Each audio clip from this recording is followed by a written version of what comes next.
ఓం ఓం ఓం శుక్లాంబరధరం విష్ణుం శశివర్ణం చతుర్భుజం ప్రసన్నవదనం ధ్యాయేత్ సర్వవిఘ్నోపశాంతయే అగజానన పద్మార్కం గజాననమహర్నిశం అనేకదంతం భక్తానాం ఏకదంతముపాస్మహే సరస్వతీ నమస్తుభ్యం వరదే కామరూపిణి విద్యారంభం కరిష్యామి సిద్ధిర్భవతు మే సదా పద్మపత్ర విశాలాక్షి పద్మకేసరవర్ణిని నిత్యం పద్మాలయాం దేవి సామాం పాతు సరస్వతి.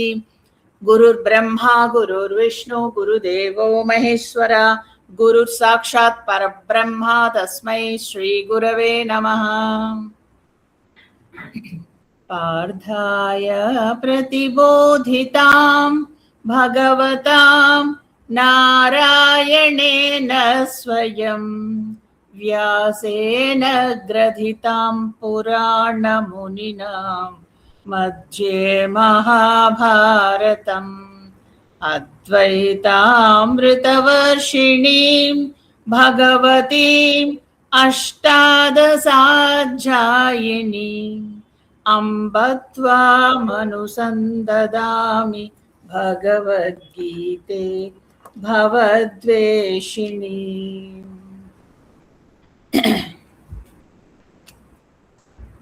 భగవద్గీత ఈరోజు మనం 4వ అధ్యాయం మొదలెట్టుకోబోతున్నాం.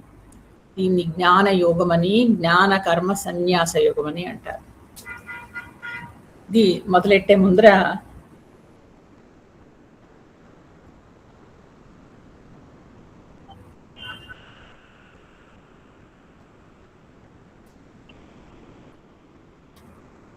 మన గ్రూప్లో అందరికంటే సీనియర్ మోస్ట్ మా నాన్నగారికి నేను రిప్రజెంటేటివ్ అనుకుంటాను. మా నాన్నగారి తరఫున వస్తుంది. మా మేనత్ ఉన్నారు, పెద్ద ఆవిడ, 90 ఏళ్ళ ఆవిడ ఒక్క క్లాస్ కూడా మిస్ అవ్వరు. ప్రతి క్లాస్కి నాకు అటెండ్ అవుతారు. అసలు అలాంటి వాళ్ళ ఆశీర్వచనాలే నన్ను నడిపిస్తున్నాయి అనుకుంటాను నేను. అందరం మాకు చిన్నప్పుడు మమ్మల్ని ఎత్తుకుని మాకు అన్ని నేర్పించింది ఆవిడ పెద్ద స్కూల్లో ప్రిన్సిపల్గా చేసి రిటైర్ అయ్యారు. ఆవిడ రాసి పంపించారు నాకు. అది నాకు ఒక పెద్ద ఆశీర్వచనం కింద నేను భావిస్తానండి. ఎందుకంటే చెప్పాను కదా, మా నాన్నగారి తరఫున ఆవిడ ప్రతినిధే కాకుండా నాకు చాలా ఆత్మీయురాలు ఆవిడ. అది ఒకసారి చదివి ముందరికెళ్దాం. సకల విద్యలకు గురువు దక్షిణామూర్తి. మనకు విద్యలకు గురువు సదాశివుడు. శివుని ఢమరకం నుండి ప్రణవం అనగా ఓంకారం పుట్టింది. ఓంకారం నుండి శబ్దాలు పుట్టి భాషలుగా మారాయి. భాషలు విద్యలు బోధించడకు గురువులు కావాలి. మన గురు పరంపర సదాశివుడు, తర్వాత వ్యాసుడు, చివరికి శంకరాచార్యుడు. గురుముఖమున నేర్పిన విద్య ఆత్మ సాక్షాత్కారమునకు దారి చూపిస్తుంది. బుద్ధి మనస్సును స్వాధీనమునందుంచుటకై మోక్షమునకే కాంక్షించవలెను. గురువే పరబ్రహ్మ స్వరూపమని, వారొక్కరే నిజమని గ్రహించాలి. వారే ప్రపంచమునకు అతీతులు. గురుని హృదయపూర్వకముగా ధ్యానించిన ఎడల మనకి ఆత్మ సాక్షాత్కారం లభిస్తుంది. గురువు నామము జపించుట వలన, వారి స్వభావంలే మనసును ఉంచుకుని ధ్యానించుట వలన వారిని సర్వభూతముల వందును చూసిదము. మనకది శాశ్వతానందమును కలిగజేయును. హరి నామస్మరణము, గురు నామస్మరణము మోక్షప్రదములే. గురుని పాదములు భక్తితో ధ్యానించవలెను. మన తల్లి యందు, గురువునందు భక్తి విశ్వాసములు ఉంచవలెను. తల్లిదండ్రుల బోధ ప్రకారము నడవవలెను. ఏలానా మన కష్టసుఖములు వారికే తెలుసును కనుక మన గురువు యొక్క పలుకులను మరువరాదు. వారిని సర్వదా శరణాగతి వేడవలెను. గురుని పాదములకు మొక్కినచో మనము దాటలేని భవసాగరమును దాటగలము. అందువలన గురు పూర్ణిమ రోజు గురువులని పూజించాలి. నాకు ఆధ్యాత్మ గురువు అని మా అత్తయ్య నన్ను అంటున్నారు, కాదు, నాకే ఆధ్యాత్మ గురువు ఆవిడ. అలాంటి గురువు చిరంజీవల్లికి, బద్రీనాథ్కి నాకు నా ఆశీర్వచనాలు అని రాశారు. అత్తయ్య చాలా చాలా ధన్యవాదాలు. మీ అందరి ఆశీర్వచనాలతోటి నేను ఈ మాత్రం చెప్పగలుగుతున్నాను, ఆ భగవంతుడు కృప వల్ల. అందుకని మరొకసారి నమస్కారం. ఇక మళ్ళీ 3వ అధ్యాయం గురించి అడిగాను నేను. రాశారండి అందరూ, ఒక 4-5 రాశారు. అంటే నేను ఎందుకన్నానంటే మీరు రాస్తే నాకు మీరు ఎంతవరకు అర్థమైందో తెలుస్తుంది, అంతేగాని మీకు పరీక్ష పెట్టడానికి కోసం కాదు. అప్పటికి రాశారు, ఒక బాగుంది అంటే నాకు ఇప్పుడు ఒక ఐడియా వచ్చింది, ఒక మీకు ఎంతవరకు అర్థమైంది. దానికి చిన్న రివిజన్ చేసుకుని ముందరకెడదాం. ఏంటంటే మనకి మొట్టమొదటిగా మొదటి అధ్యాయం అర్జున విషాద యోగం. అందులో ఏం చెప్పాడు కృష్ణుడు ఏం చెప్పలేదు అందులో. నిజానికి అర్జునుడు యుద్ధానికి సిద్ధమై చాలా ఆవేశంగా అన్ని కృష్ణుడిని నన్ను ఆ రథాన్ని ఇక్కడికి తీసుకెళ్ళు అక్కడికి తీసుకెళ్ళు అని చెప్పి అందరినీ చూసిన తర్వాత అస్త్ర సన్యాసం చేసేసాడు. నాకు వద్దు, అసలు నా బాణాలు వద్దు, నేను చెయ్యలేను. ఎదురుకుండా నా గురువు గారు ఉన్నారు, నా తాతలు తండ్రులు ఉన్నారు, మా బంధువులు ఉన్నారు, మా అన్నదమ్ములు ఉన్నారు, వీళ్ళందరినీ నేను సంహరించలేను. వీళ్ళందరినీ సంహరించి రక్తపు కూడు తినే కంటే నేను అస్త్ర సన్యాసం చేసేసి అసలు వెళ్ళిపోయి వెనక రణరంగం యుద్ధం మానేసి వెళ్ళి నేను సన్యాసం తీసుకుంటాను, అదే నయం. ఎందుకంటే దీనివల్ల చాలా రక్తపాతం జరుగుతుంది అన్నాడు. ఎవరి కోసం, ఎవరిని చూసి ధైర్యంగా యుద్ధానికి పాండవులు వచ్చారో, యుద్ధ సన్నద్ధులై అందరూ ముందల్లో ఉన్నారో అలాంటి వాడు అలాంటి సమయంలో ఇలాంటి నిర్ణయం తీసుకున్నాడు. క్షత్రియుడుగా పుట్టి అందరినీ నడిపిస్తున్నవాడు. అంతవరకు పోనీ యుద్ధాలు ఎరగడా అంటే అన్ని యుద్ధాలు చేసి అన్ని గెలిచిన సవ్యసాచి అర్జునుడు ఇలాంటి మాటలు అన్నాడు. ఇది మనకి మొదటి అధ్యాయంలో చెప్పబడింది. ఇక రెండవ అధ్యాయంలో ఏం విన్నాం మనం? రెండవ అధ్యాయం సాంఖ్యయోగం, సమ్యక్ జ్ఞానం, చక్కటి జ్ఞానాన్ని అందించింది మనకి. ఇవన్నీ చెప్పిన తర్వాత వెంటనే అప్పుడు కృష్ణుడి వైపు తిరిగి, కృష్ణ నాకు ఏం చేయాలో తెలియట్లేదు, ఇంకా నువ్వే శరణం, నువ్వేం చెప్తే అదే చేస్తాను, అన్యథా శరణం నాస్తి అన్నాడు. ఇప్పుడు శ్రీకృష్ణ పరమాత్మ చెప్పాడు, నువ్వు ఇన్ని తెలిసి ఇంత యుద్ధం చేసి ఇలా వెనక్కి వెళ్ళడం అది మర్యాద కాదు, అది క్షత్రియ లక్షణం కాదు. నువ్వు ఎవరినైతే చంపాలి అనుకుంటున్నావో ఆ శరీరం అది శాశ్వతం కాదు, నువ్వు చంపకపోయినా అది మరణిస్తుంది. లోపల ఉండేది ఆత్మ, అది మరణించదు అంటూ, శరీరం వేరు ఆత్మ వేరు అంటూ సాంఖ్యయోగంలో చెప్పాడు. ఆత్మ ఎప్పటికీ చావదు, అలా చంపేది నువ్వు శరీరాన్ని అంటూ చెప్పుకొని వచ్చి, దీనివల్ల నువ్వేం చేయాలంటే మంచి పని కర్మలు చేస్తూ ఉండాలి, దానివల్ల నీకు మనస్సు శుద్ధి అవుతుంది, జ్ఞానం లభిస్తుంది అని చెప్పాడు. ఇలా చెప్పి ఆ అధ్యాయాన్ని ముగించాడు. రెండవ అధ్యాయాన్ని ముగించేసరికి తర్వాత అందులోనే రెండవ అధ్యాయంలోనే అసలు ఒక మానవుడు ఎలా ఉండాలి, అన్ని విధాలుగా పరిపక్వత చెందిన మానవుడు ఎలా ఉండాలి అని కూడా వర్ణించాడు. వర్ణించిన తర్వాత అర్జునుడికి ఈ అధ్యాయం అయ్యేసరికి ఆయనకి ఒక డౌట్ వచ్చింది. ఏనన్నాడు, నువ్వు ఒకసారి జ్ఞాన యోగం అంటున్నావు, ఇంకొకసారి కర్మయోగం అంటున్నావు, నాకు రెండింటికి తేడా తెలియట్లేదు, ఏది మంచిది అని అడిగాడు. ఇప్పుడు మళ్ళా ఏం చేశాడంటే, ఈ రెండవ అధ్యాయంలో రెండూ చెప్పిన శ్రీకృష్ణ పరమాత్మ మూడవ అధ్యాయానికి వచ్చేసరికి కేవలం కర్మయోగం చెప్పుకుంటూ వచ్చాడు. చెప్పి కర్మయోగం అంటే ఇలా ఉంటుంది, కర్మయోగంలో నువ్వు అసలు కర్మ అంటే ఏంటి, ఎందుకు కర్మ చేయాలి, ఎలా కర్మ చేయాలి, ఏవేవి చేయాలి, దానివల్ల నీకు ఏంటి, అలా చేసినందువల్ల మనకి కలిగే లాభం ఏంటి, ఇవన్నీ చెప్పుకొని వచ్చిన తర్వాత అది మూడవ యోగం అందరికి మనం మాట్లాడుకున్నాం, అది ముగిసిపోయింది. ఇప్పుడు నాలుగవది జ్ఞాన యోగాన్ని మళ్ళా ఇంకా విస్తారంగా చెప్తున్నాడు. ఎందుకంటే అర్జునుడికి అదే కదా ఆయనకు వచ్చిన సందేహం, కర్మ లేకపోతే జ్ఞానమా అన్నది. అందుకని రెండింటిని మళ్ళా చెప్పి ఈ యోగంలో ఈ అధ్యాయంలో ఆయన ఏం చెప్తున్నాడంటే, ఈ కర్మ యోగం అనేది ప్రాక్టికల్, అలాగే జ్ఞాన యోగం అనేది థియరీ. ఫస్ట్ థియరీ కదా జ్ఞానం అంటే, అది మనం తెలుసుకుని మనం కర్మ చేస్తాం. కాబట్టి ఈ రెండిటికి సమన్వయం ఉంటుంది, రెండు కలిసినప్పుడే మనకి మోక్షం. కాబట్టి ఆ రెండు ఎలా సమన్వయించుకోవాలి అనేది ఈ అధ్యాయంలో చెప్తున్నారు. ఇలా వింటూ ఉంటే ఏంటంటే మనకి అమ్మో ఇదేంటి చాలా కష్టంగా ఉంది సమన్వయం ఇలాంటి మాటలు అని అనుకుంటాం. కానీ ఒక్కొక్క శ్లోకం చదివి వెళ్లే కొద్దీ అది మనకి తేలికైపోయి ఓహో అధ్యాయంలో ఇది నేర్చుకున్నామా అని తెలుస్తుంది. అట్లా కనుక మనకి తెలిస్తే భగవద్గీత మీద మనకు పట్టొస్తుంది. ఒక్కొక్క అధ్యాయంలో ఏం నేర్చుకుంటున్నామో బాగా తెలుసుకోవాలి. శ్లోకాలు మీ అంతటి మీరు చదువుకోగలరు, లేదా దానికి అంత మధ్యలో మనం కనుక గీత పెట్టుకుంటే ఎక్కడ ఆపాలి అనేది తెలుస్తుంది. కానీ వెనక అర్థం, అందులోంచి మనం నేర్చుకునేది ఏది, మన జీవితంలో ఏది అన్వయించుకోవాలి, మనము ఏది ఇంప్లిమెంట్ చేయాలి అనేది తెలుసుకోవడానికి మనకి అర్థాలు కావాలి. అందుకని నేను అర్థాలు నేర్చుకోండి తెలుసుకోండి అంటాను. మొన్న కూడా మీకు చెప్పాను, నేను ఏదైనా ఒక శ్లోకం చదివితే మీకు బాగా చదివారనుకోండి చక్కగా, దానిలో మీకు భగవంతుడు తప్పకుండా మీకు మంచి మార్కులు ఇస్తాడు, 35 పాస్ మార్క్స్ ఇచ్చేస్తాడు. కానీ అది గనక మీరు అర్థంతో చదివి అర్థం కూడా మీకు అర్థమైంది అంటే అప్పుడు మీకు 80% వస్తుంది. లేదు అది అర్థం కూడా చదివి అర్థం కూడా చేసుకుని అందులోకి మీరు వెళ్ళి అనుభవిస్తే అప్పుడు మీకు 100% వస్తుంది. ఈ విధంగా భగవంతుడు మనకి మార్కులు ఇవ్వాలి కదా. అందుకని ఈ విధంగా మీరు ప్రతిదీ ఏ శ్లోకం చదివినా ఇలా అష్టోత్తరం చదివిన, ఇలా భగవద్గీత లాంటివి చదివిన, అర్థంతో చదివి అది మీరు అన్వయించుకోవడం నేర్చుకోండి. అందులోకి మీరు ప్రవేశించడం నేర్చుకుంటే చాలా చాలా ఎంజాయ్ చేస్తారు. అసలు మొత్తం మీకు జీవితం మారిపోతూ ఉంటుంది. అందులో ఉన్న అది ఆత్మానందం అనేది అయితే అనుకున్నామో అది దొరుకుతుంది. కాబట్టి అలా ప్రయత్నిస్తూ ఉండండి. ఈరోజు మనం 4వ అధ్యాయం, దీన్ని జ్ఞానయోగం అంటారు, జ్ఞాన కర్మ సన్యాస యోగం అని కూడా అంటారు. ఇంకా జ్ఞానం అంటే తెలుసు మీకు, జ్ఞానం అంటే మామూలుగా మనం నేర్చుకునేది కాదు, అంటే అది కూడా ఇందులో ఇది భగవంతుడికి సంబంధించిన జ్ఞానం, ఆత్మ జ్ఞానాన్ని తెలుసుకోవడం. కానీ నిజానికి మన ఈ కర్మయోగం అన్నా, జ్ఞానయోగం అన్నా, భక్తి యోగం అన్నా వీటన్నిటికీ ఒకటేనండి. ఏంటి దానికి అన్నిటికీ చివరికి కావాల్సింది ఏంటి? భగవంతుడు తత్వాన్ని తెలుసుకోవడం. అది ఎందుకంటే దానివల్ల మనకి పరమశాంతి కలుగుతుంది కాబట్టి. ఇక ఇది ఈ శ్లోకం మనకి మొట్టమొదట ఈ అధ్యాయం భగవంతుడిది భగవాన్ ఉవాచతో మొదలైంది. అప్పుడప్పుడు కొన్ని అర్జున ఉవాచతో మొదలవుతాయి, కానీ ఈ అధ్యాయం భగవాన్ ఉవాచతో మొదలైంది. శ్రీ భగవాన్ ఉవాచ ఇవం వివస్వతే యోగం ప్రోక్తవానహం యయం వివస్వాన్ మనవే ప్రాహ మనురిక్షా కవే బ్రవీత్. ఇందులో భగవంతుడు చెప్తున్నాడు, ఎప్పుడైనా మనం ఏదైనా విద్య నేర్చుకుంటూ ఉంటే పరంపర తెలుసుకోవాలి. అంటే ఎక్కడి నుంచి వచ్చింది, ఎలా వచ్చింది, ఎవరు నేర్చుకుని దానివల్ల విజయం పొందారు, అలా తెలుసుకుంటే మనకు ఒక మోటివేషన్ ఉంటుంది. వీళ్ళు కూడా నేర్చుకున్నారు, వీళ్ళకి మంచిగా జరిగింది, వీళ్ళకి ఆ మంచి జరిగింది, కాబట్టి నేను నేర్చుకుంటే నాకు మంచిది అని కదా మనకు ఒక మోటివేషన్.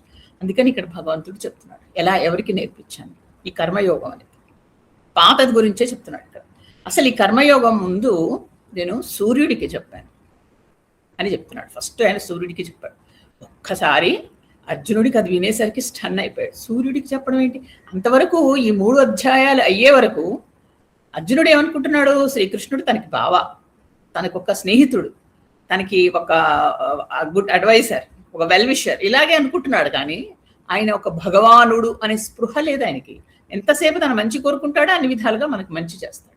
ఆయన ఏదనుకుంటే అది చాలా మంచి జరుగుతుంది, అంత మంచివాడు అలా అని ఉద్దేశంతో ఉన్నాడు. కానీ ఆయనే అసలు ఈ పరబ్రహ్మం అనే విషయానికి తెలియదు. ఒక్కసారి ఇప్పుడు ఈ అధ్యాయంలో ఆయన బయట పెడుతున్నాడు. నేను ఈ మొట్టమొదటి కర్మయోగాన్ని సూర్యుడికి నేర్పించానయ్యా. సూర్యుడు ఏం చేశాడంటే తన కొడుకైన వైవస్వత మనువుకి నేర్పించాడు.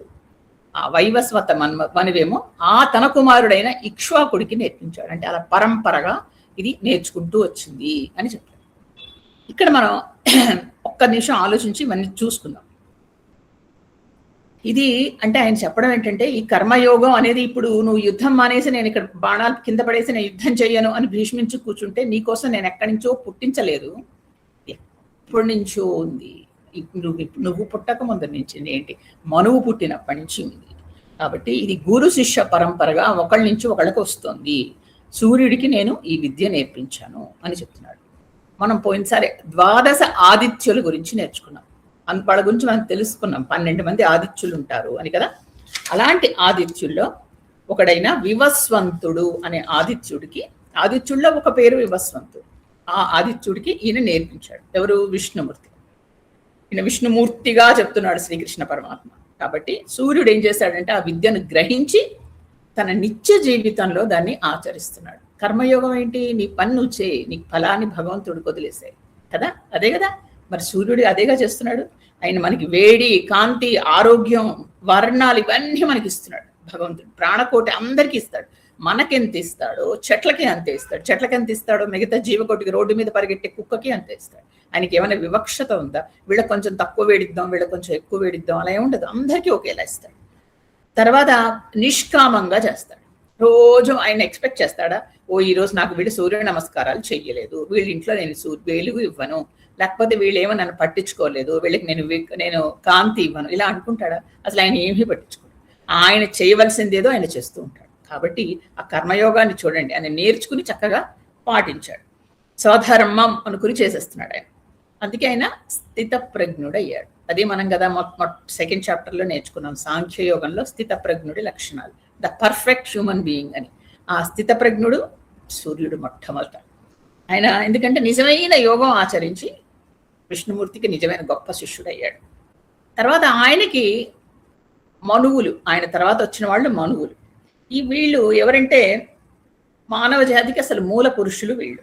14 మంది మనువులు ఉన్నారు అంటారు. అందులో ఆ 14 మంది మనువులు అయిపోయిన తర్వాత ఒకళ్ళ తర్వాత ఒకళ్ళు పరిపాలిస్తూ ఉంటారు. వాళ్ళందరివి ఈ 14 మంది అయిపోతే అప్పుడు బ్రహ్మకి ఒక పగలు అయిందని లెక్క.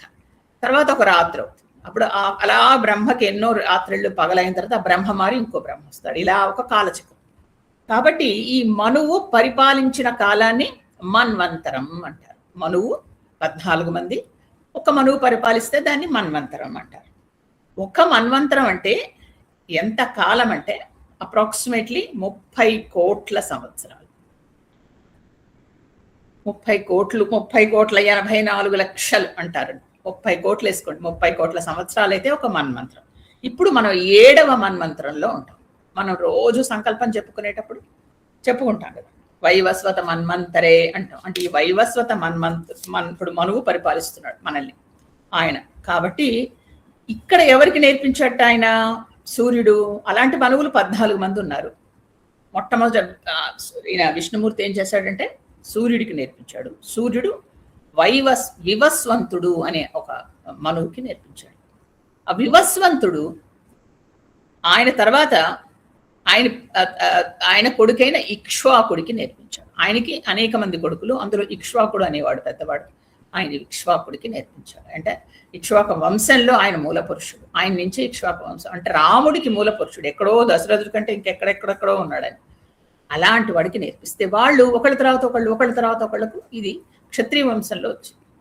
క్షత్రియ వంశంలోనే ఎందుకు ఎక్కువగా ఉంది అంటే వాళ్ళు నిస్వార్థంగా చేసి ఈ దేశం కోసం, ప్రజల కోసం వాళ్ళు యుద్ధాలు చేస్తూ ఉంటారండి. ప్రాణాలని తెగించి చేస్తారు. ఎందుకు? కేవలం దేశం కోసం చేస్తారు. కాబట్టి అందులో వాళ్ళ స్వార్థం చూసుకోవడానికి ఉండదు. మా ప్రజలు బాగుండాలి, నా దేశంలో ప్రజలు చల్లగా ఉండాలి, అందుకని అటువైపు ఆ వంశంలోకి వెళ్ళింది. ఇంతలాగా ఇది నుంచి ఇలా వచ్చింది. ఒకళ్ళ తర్వాత ఒకళ్ళు గురు శిష్య పరంపర. తండ్రి నేర్పించాడు కొడుక్కి అంటే ఇది గురు శిక్ష సంబంధమే అని ఇక్కడ చెప్తున్నాను. నేను సూర్యుడికి నేర్పించాను. సూర్యుడికి విష్ణుమూర్తి సూర్యుడికి నేర్పిస్తే సూర్యుడు మళ్ళీ అక్కడి నుంచి వివస్వంతుడికి నేర్పించాడు. అక్కడి నుంచి ఆయన ఇక్ష్వాకుడికి నేర్పించాడు అని వంశక్రమం ఎలా వచ్చిందో చెప్తున్నాడు. ఇక్కడ శ్రీకృష్ణ పరమాత్మ అర్జునుడికి చెప్తున్నాడు ఇదంతా. అంటే తను కేవలం ఇప్పుడు కాదు, ఇప్పుడు ఉన్నవాడు కాదు, ఎప్పటి నుంచో తను అనాది అని, తను ఎక్కడ లేనివాడు. అంటే ఈ ప్రపంచంలో ఇప్పుడే వచ్చాను నేను, నీకంటే మా ఇద్దరం కలిసి పుట్టాము, వాళ్ళిద్దరు ఒకటే వయసు వాళ్ళు, కలిసి పుట్టాము, మొన్ననే నేను ఇలా సుభద్ర అన్నయ్యగా పుట్టాను అని కాకుండా నేను ఎప్పటి నుంచో ఇక్కడే ఉన్నాను, సూర్యుడికే బోధించిన వాడిని, సూర్యుడికే గురువుని అని చెప్తున్నాడు అర్జునుడికి. అంటే ఒక్కసారి అర్జునుడు ఇవన్నీ తలుచుకొని ఆశ్చర్యపోతున్నాడు. ఇవన్నీ వింటున్నాడు, చాలా శ్రద్ధగా ఒకటి తర్వాత ఒకటి వింటున్నాడు. ఏంటి అప్పుడు సూర్యుడికి నువ్వు నేర్పించావా అన్నట్టుగా ఆయన ఆశ్చర్యపోతున్నాడు.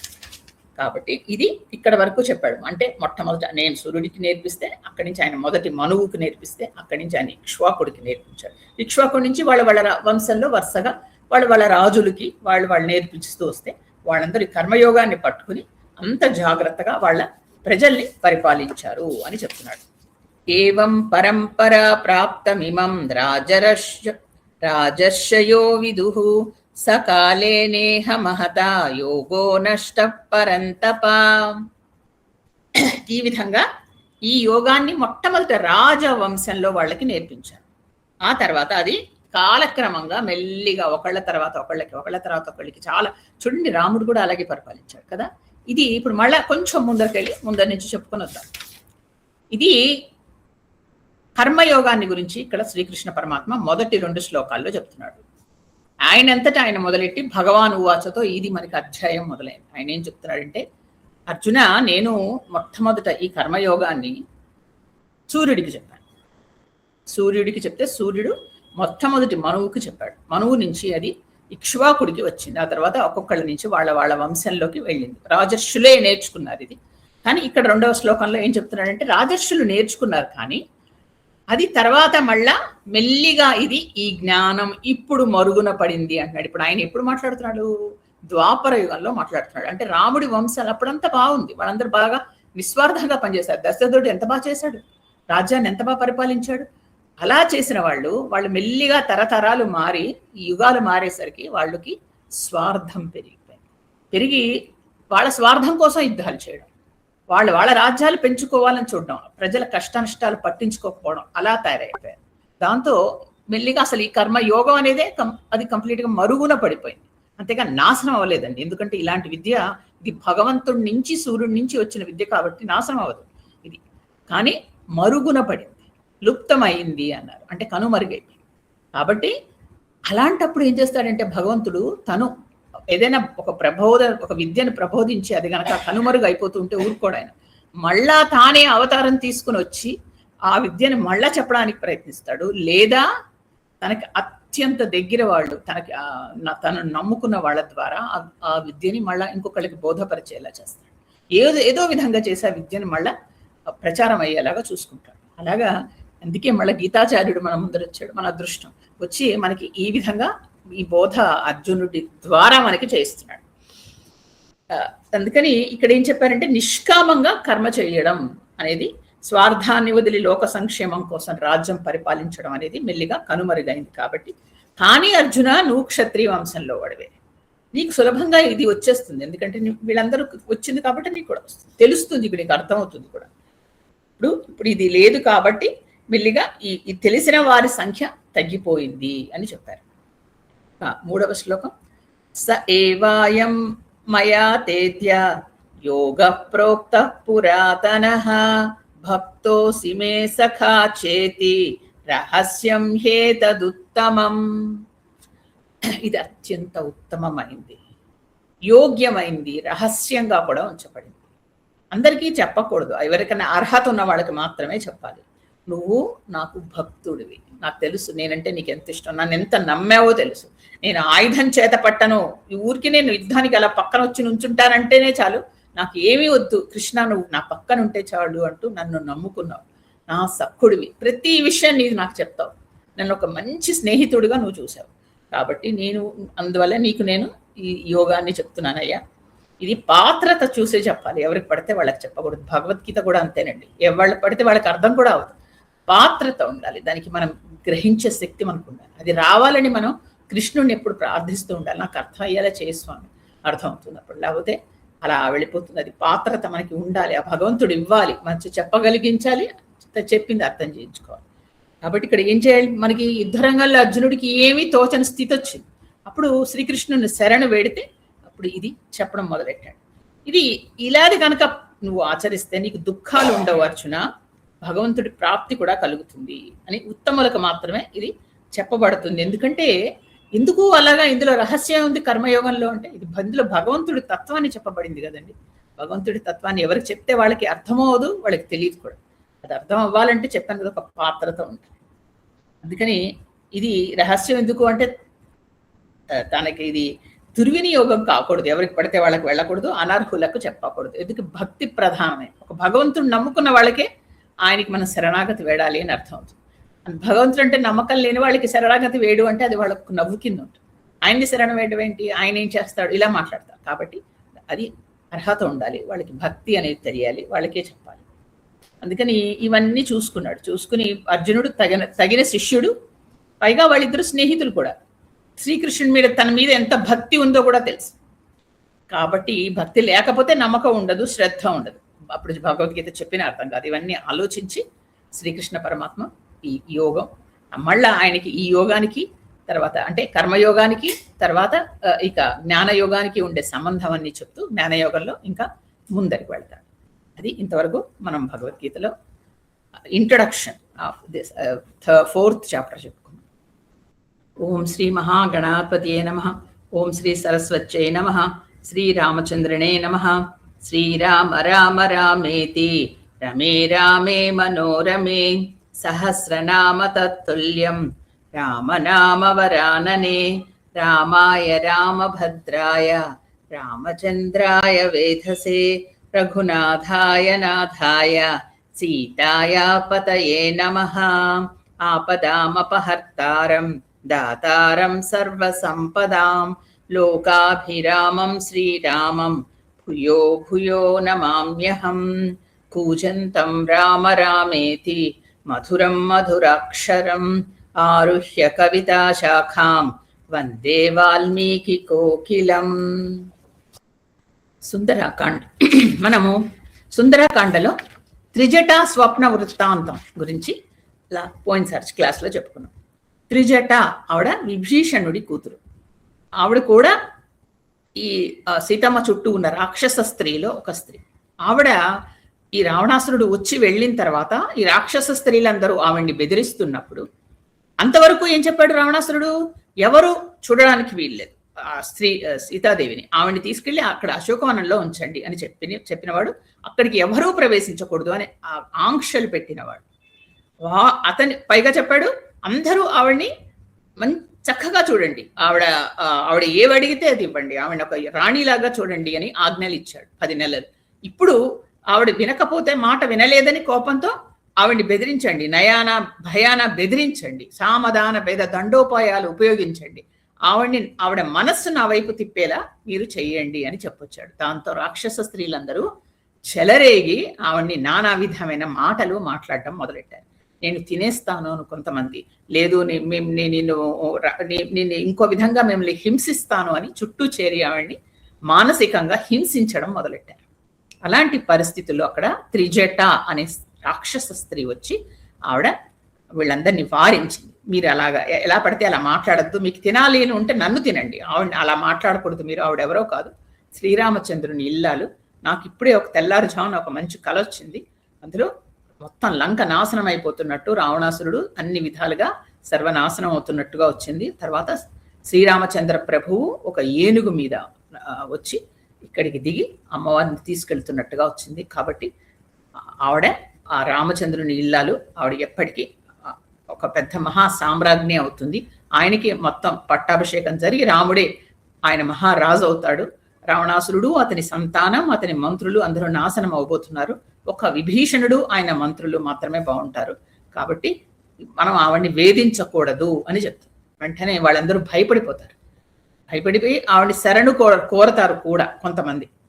ఇప్పుడు శరణు కోరితే అమ్మవారు నిజంగా త్రిజట చెప్పిందే జరిగి ఇవన్నీ నిజమైతే మీ అందరికీ నా అభయం అని చెప్పిన తర్వాత విశ్వనాథ్ సత్యనారాయణ గారు ఇక్కడ ఒక చిన్న అన్నారు. ఏంటి, నిజంగా ఆవిడ గనక ఈ త్రిజట అన్న మాటలే నిజమై ఇలా కల గన్నదే నిజమైతే, అంటే ఒక కోతి వచ్చి లంక కూడా కాలుస్తుంది అని త్రిజట చెప్పింది. ఇలా నిజంగా జరుగుతుందా? ఒక కోతి ఒక పెద్ద సముద్రాన్ని దాటి ఈ ద్వీపానికి వచ్చి ఇక్కడ లంకను కాల్చే అవకాశం ఉందా అని, అలాంటి నిజంగా చేయగలిగితే ఒక వాలి చేయగలిగేవాడు. వాలి ఇప్పుడు లేడు, మరణించాడు. ఇంకా ఏ కోతి ఉంది అంత దూరం ఇలా దూకి వచ్చి చేయడానికి? అంత బలమైన కోతి ఏదీ లేదు. బహుశా ఇంకా రావాలి అంటే శివుడే ఆ రూపంలో రావాలి అని అన్నారు. కానీ వాళ్ళకి తెలీదు, శివుడే నిజంగా వచ్చి అక్కడ ఉన్న చెట్టు మీద కూర్చున్నాడు అనే విషయం విశ్వనాథ సత్యనారాయణ గారు అలా ఆయన మధ్య మధ్యలో అలా చమక్కులు వేస్తూ ఉంటారు. అది నిజంగా ఎంత కరెక్ట్ గా చెప్పారు ఆయన. నిజంగా శివుడే, రుద్ర అంశ ఉన్న హనుమంతుడే ఇంత సముద్రాన్ని దాటి అక్కడ ఉన్న చెట్టు మీద ఆయన కూర్చుని ఉన్నాడు. నిజమే కదా, అది వాళ్ళ మాటలు నిజంగా ఆ విధంగా నిజమే. అలా మాట్లాడిన తర్వాత వాళ్ళందరూ నిద్రకి ఉపక్రమించారు. ఇంకా తెల్లారిపోయింది కదా, రాక్షసులు కదా, వాళ్ళందరూ రాత్రంతా మేలుకుంటారు, పగలంతా నిద్రపోతుంటారు. వాళ్ళు నిద్రకు ఉపక్రమించిన తర్వాత అమ్మవారు ఆలోచిస్తోంది. రకరకాలుగా ఆవిడ ఆలోచనలు వెళ్తున్నాయి. ఇక్కడ ఆవిడ సింసుపా వృక్షం కింద కూర్చుంది. ఇది కొద్దిగా చెప్పుకొని ముందరకు వెళదాం. ఇది మనం చెప్పుకున్నాం. ఇది అక్కడికే ఎందుకు రావణాసురుడు తీసుకొచ్చాడు అశోకవనానికి, ఆ చెట్టు క్రిందే ఎందుకు కూర్చోబెట్టాడు అంటే, ఇది నేను అనేక రామాయణాలు చదువుతున్నాను ఈ మధ్య. చదివితే ఒక రామాయణంలో ఇది ఒక రహస్యం కింద రాశారు. ఇది వాల్మీకి రామాయణంలో లేదు, కానీ వీటందరితో నాకు పంచుకోవాలి అనిపించింది. మనకి ధర్మో రక్షతి రక్షిత అంటారు, అలాగే వృక్షో రక్షతి రక్షిత అని కూడా అంటారు. అలాగే వృక్షానికి సంబంధించిన ఒక రహస్యం ఇక్కడ. ఈ సింసుపా వృక్షం అనేది ఏంటంటే, అది దానిలో ఇప్పుడు కొన్ని దేవతా వృక్షాల్లో అది కూడా ఒక వృక్షం. ఇప్పుడు మనం కొన్ని మద్ది చెట్టు, రావి చెట్టు ఇలాంటివి కొన్ని ఉంటాయి, అవి దేవాలయాల్లో కూడా ఉంటాయి, వాటి ప్రదక్షిణాలు చేస్తూ ఉంటాం, వేప చెట్టుతో సహా. ఇవన్నీ దేవతా వృక్షాలు ఉంటాయి. ఈ సింసుపా వృక్షము అనేది కూడా అంతే. దానికి ఆ చెట్టు కింద కూర్చుంటే ఆ చెట్టు మించి వచ్చే గాలి అన్ని రోగాల నుంచి మనల్ని రక్షిస్తుంది. అంటే గాలి పీలిస్తే చాలు, అది అంటే ఎంత ఆక్సిజన్ మరి వదులుతుందో అదే గాలి పీలిస్తే ఎలాంటి రోగం రాదు, ఆరోగ్యంగా వాళ్ళు ఉంటారు. కాబట్టి క్షేమంగా ఉంటుందని సీతమ్మని ఇక్కడ రావణాసురుడు కూర్చోబెట్టాడు. అది వృక్షేభ్యో హరికేశేభ్యో అంటారంటే వృక్షంలోనే దేవుడు కూడా ఉంటాడు మరి. కాబట్టి ఆ విధంగా ఇది నిజమే. మనకి సైంటిఫిక్ గా కనుక ఆలోచిస్తుంటే కొన్ని చెట్ల నుంచి వచ్చే గాలి చాలా మంచిది కదా, ఆక్సిజన్. ఇప్పుడు మనకు అందుకే ఇంట్లో తులసి చెట్టును పెట్టుకోండి, అది ఇప్పుడు ఆక్సిజన్ రిలీజ్ చేస్తూ ఉంటుంది అంటారు. అలాగే కొన్ని కొన్ని చెట్లు ఉన్నాయి, పెట్టుకుంటూ ఉంటాం మన స్నేక్ ప్లాంట్స్ ఇంట్లో పెట్టుకోవాలి. పెట్టుకుంటే ఏంటంటే దానివల్ల మనకి ఆక్సిజన్ అది అదిస్తుంది మనకి. కాబట్టి అలా చెప్పారు పెద్దవాళ్ళు. తర్వాత వీటిని ఆలోచించండి మీరు. కొన్ని కొన్ని చెట్లని మనం చేత్తో ముట్టుకోండి అంటారు. తులసి చెట్టు ఉంది, రోజు చెట్లకు నీళ్లు పోయండి, చెట్టుకి ఒక గృహిణి వెళ్ళి చేత్తో దాన్ని ముట్టుకోవాలి. ఆ చేత్తో ముట్టుకుంటే చాలు కొన్ని మనకి కొన్ని మనల్ని రక్షిస్తుంది. తర్వాత కొన్ని కొన్ని ఏం చెప్తారు, కొన్ని దళాలు తీసి నీళ్ళలో వేసుకొని తాగండి, ఆ దళాల నీళ్ళకి మనకు మంచిది. అలాగే కొన్ని చేత్తో పట్టుకోండి, మారేడు దళం లాంటివి పట్టుకోవాలి చేత్తో, అది మన రక్షణ ఇస్తుంది శరీరానికి. కొన్ని పట్టుకుంటే కొన్ని గట్టిగా పట్టుకుంటే మనలో ఉన్న నెగిటివ్ ఫీలింగ్స్ కూడా లాగేస్తాయి చెట్లు. అది ఇది నిజంగా అందుకే చూడండి, అలా బాగా నెగిటివ్ ఫీలింగ్స్ మనస్సులో అవి చాలా ఎక్కువైపోతూ ఉన్న వాళ్ళకి కొన్ని కొన్ని ప్రాబ్లమ్స్ వస్తాయి శరీరంలో. అంటే ఏంటంటే వాళ్ళకి హార్మోనల్ డెఫిషియన్సీస్ ఇలాంటివన్నీ వచ్చేసి అంటే నెగిటివ్ అయిపోతూ ఉంటారు. అయిపోయిన తర్వాత పిల్లలు పుట్టకపోవడం ఇలాంటివన్నీ వస్తుంటాయి. అప్పుడు ఏం చెప్తారు, చెట్లకు ఇదివరకు ప్రదక్షిణాలు చేసేవారు, ఇప్పుడు లేవండి. ఇదివరకు చేసేవాడు కొన్ని తరాల క్రిందట. ఇలాంటివన్నీ ఏదైనా వస్తే ప్రాబ్లం, అప్పట్లో వెళ్ళి చెట్లకి ప్రదక్షిణాలు చేసి చెట్లకు అక్కడ నమస్కారం చేసి చెట్ల కింద ఉండేవారు. ఏంటంటే ఆ చెట్టుని పట్టుకోండి అని చెప్తూ ఉండేవారు. ఇప్పటికీ చూడండి మనకి కొన్ని కొన్ని పండుగలు వస్తూ ఉంటాయి, అప్పుడు వస్తే తప్పని. ఇప్పుడు వట సావిత్రి అంటారు, ఇక్కడంతా చేస్తూ ఉంటారు మహారాష్ట్రలో. ఒక మర్రి చెట్టు దగ్గరికి వెళ్ళి నమస్కారం చేసి దాని చుట్టూ ప్రదక్షిణాలు చేసి దానికి దారం కడుతూ ఉంటారు, దాన్ని ముట్టుకుంటూ ఉంటారు. ఎందుకు? ఇదే అనమాట. ఇక్కడ మనకి ఉన్న నెగిటివ్ ఫీలింగ్స్ చెట్టుని పట్టుకుంటే అది మన దగ్గర నుంచి లాగేసి పాజిటివిటీ ఇస్తుంది. అది ఇది వరకు ఇప్పుడు చేసేవారు, మధ్యలో మానేశారు. ఇప్పుడు మళ్ళా సైంటిఫిక్ గా ఎక్స్పెరిమెంట్స్ జరిగి నమ్మి చేస్తున్నారు. జపాన్ లో షిన్రిన్ యోకు అంటారు, ఫారెస్ట్ బాతింగ్ అంటారు. అక్కడ ఇదే ఒక టూర్ ఉందండి జపాన్ లో, ఒక టూర్. ఇదేంటంటే ఫారెస్ట్ బాతింగ్ అంటారు. అక్కడ మనకు వెళ్ళిపోతే గనక ఆ టూర్ లో అన్ని చెట్ల మధ్యకు తీసుకెళ్లి వదిలేస్తారు. కొంతమంది వెళ్ళి చెట్లను గట్టిగా హక్ చేసుకుంటారు, కొంతమంది చెట్లను గట్టిగా ముట్టుకుని వాటితో మాట్లాడమంటారు. అలా గనక చేస్తే మీలో ఉన్న నెగిటివిటీ తగ్గుతుంది. తర్వాత అదంతా వాళ్ళు ప్రూవ్ చేసి మనకి చూపించారు. తర్వాత ఇంకోటి ఏంటంటే 20 సెకండ్లు టచ్ చేస్తే చాలు మనకి ఆ నెగిటివిటీ పోతుంది అంటారు. ఇప్పుడు బెంగళూరులో కూడా ఇంట్రడ్యూస్ చేశారు అది, ఫారెస్ట్ వాకింగ్ అని. చేస్తే అది 1500 రూపాయలు దానికి పెడితే వెళితే మనకి అంతే, చెట్ల మధ్యకు తీసుకెళ్లి వదిలేస్తే ఆ చెట్లని గట్టిగా వాళ్ళు పట్టుకుని వాళ్ళతో చెట్లని కొమ్మల్ని మాట్లాడుతూ ఉంటారు. అది చాలా వాళ్ళకి రిలీఫ్ వస్తుంది. వాటికి కూడా ప్రాణం ఉంటుందండి చెట్లకి, వాటికి కూడా మనం చెప్తే అర్థం అవుతుంది. అదే కొన్ని కొన్ని చోట్ల దేశాల్లో ఆ చెట్టు దగ్గరికి వెళ్ళి గట్టిగా తిడతారట అందరూ చేరి. అలా అందరూ చేరి చెట్టుని తిడితే ఆ చెట్టు దానంతా చచ్చిపోతుంది కూడా. కాబట్టి వాటికి ప్రాణం ఉంటుంది, అర్థం చేసుకుంటుంది. ఇంత ఇదిగా ఒక మానసిక ప్రశాంతతనిస్తాయి చెట్లు. కాబట్టి ఇలాంటి చెట్ల ఆవిడ కూడా బహుశా ఎంచుకుందేమో, ఆ విషయం తెలిసే రావణాసురుడు ఆవిడని ఆ చెట్టు కింద అశోక వనంలో ఉంచాడేమో. బహుశా అంతఃపురంలో ఉంచకుండా ఇక్కడ ఉంచడానికి కూడా కారణం అదే ఏంటో. ఆ విధంగా ఆవిడ ఆ సిన్సుప వృక్షం కింద కూర్చుంది. తర్వాత ఈ రాక్షస స్త్రీలు, సరే మన కథలోకి వద్దాం. రాక్షస స్త్రీలకు అభయం ఇవ్వగానే వాళ్ళందరూ నిద్రపోవడానికి ప్రయత్నించారు. కానీ ఆవిడికి రకరకాలుగా ఆలోచిస్తుంది. రావణాసురుడు 2 నెలలలో నన్ను వంటశాలకు పంపించేస్తానన్నాడు, నన్ను కోసి వంట చేయమని చెప్పాడు. అంటే ఎంత అసహ్యకరమైన పరిస్థితికి దిగజారిపోతుంది నా బ్రతుకు అనేది ఆవిడ భరించలేకపోతుంది. 10 నెలలు ఆవిడ ఓపిక పట్టిందండి. మాట్లాడేవాళ్ళు లేరు.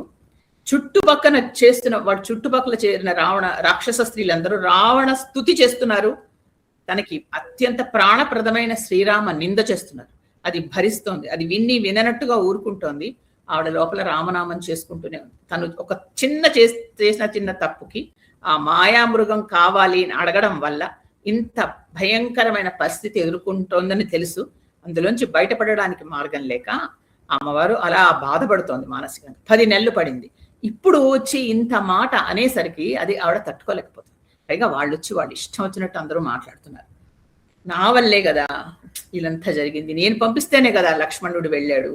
ఆ తర్వాత ఆ బంగారీ లేడీ అడగడం ఏంటి, నేను ఎంత ఆపదల పాలయ్యాను, వాళ్ళిద్దరిని ఆపదల పాలు చేశాను. అసలు వెళ్ళైపోతున్నాం, ఇంకా అయిపోయింది కదా, అయోధ్యకు వెళ్లే సమయం వచ్చింది. ఇప్పుడు ఇలాంటి బుద్ధి ఎందుకు పుట్టింది నాకు అసలు ఈ కాలపురుషుడు నన్ను ప్రలోభ పెట్టేశాడా, నేనెందుకు ఇలాంటి కోరికకు లొంగాను, ఇన్ని తెలిసిన దాన్ని అన్ని ఇలా తెలుసుకుని అని కాసేపు అనుకుంటాను.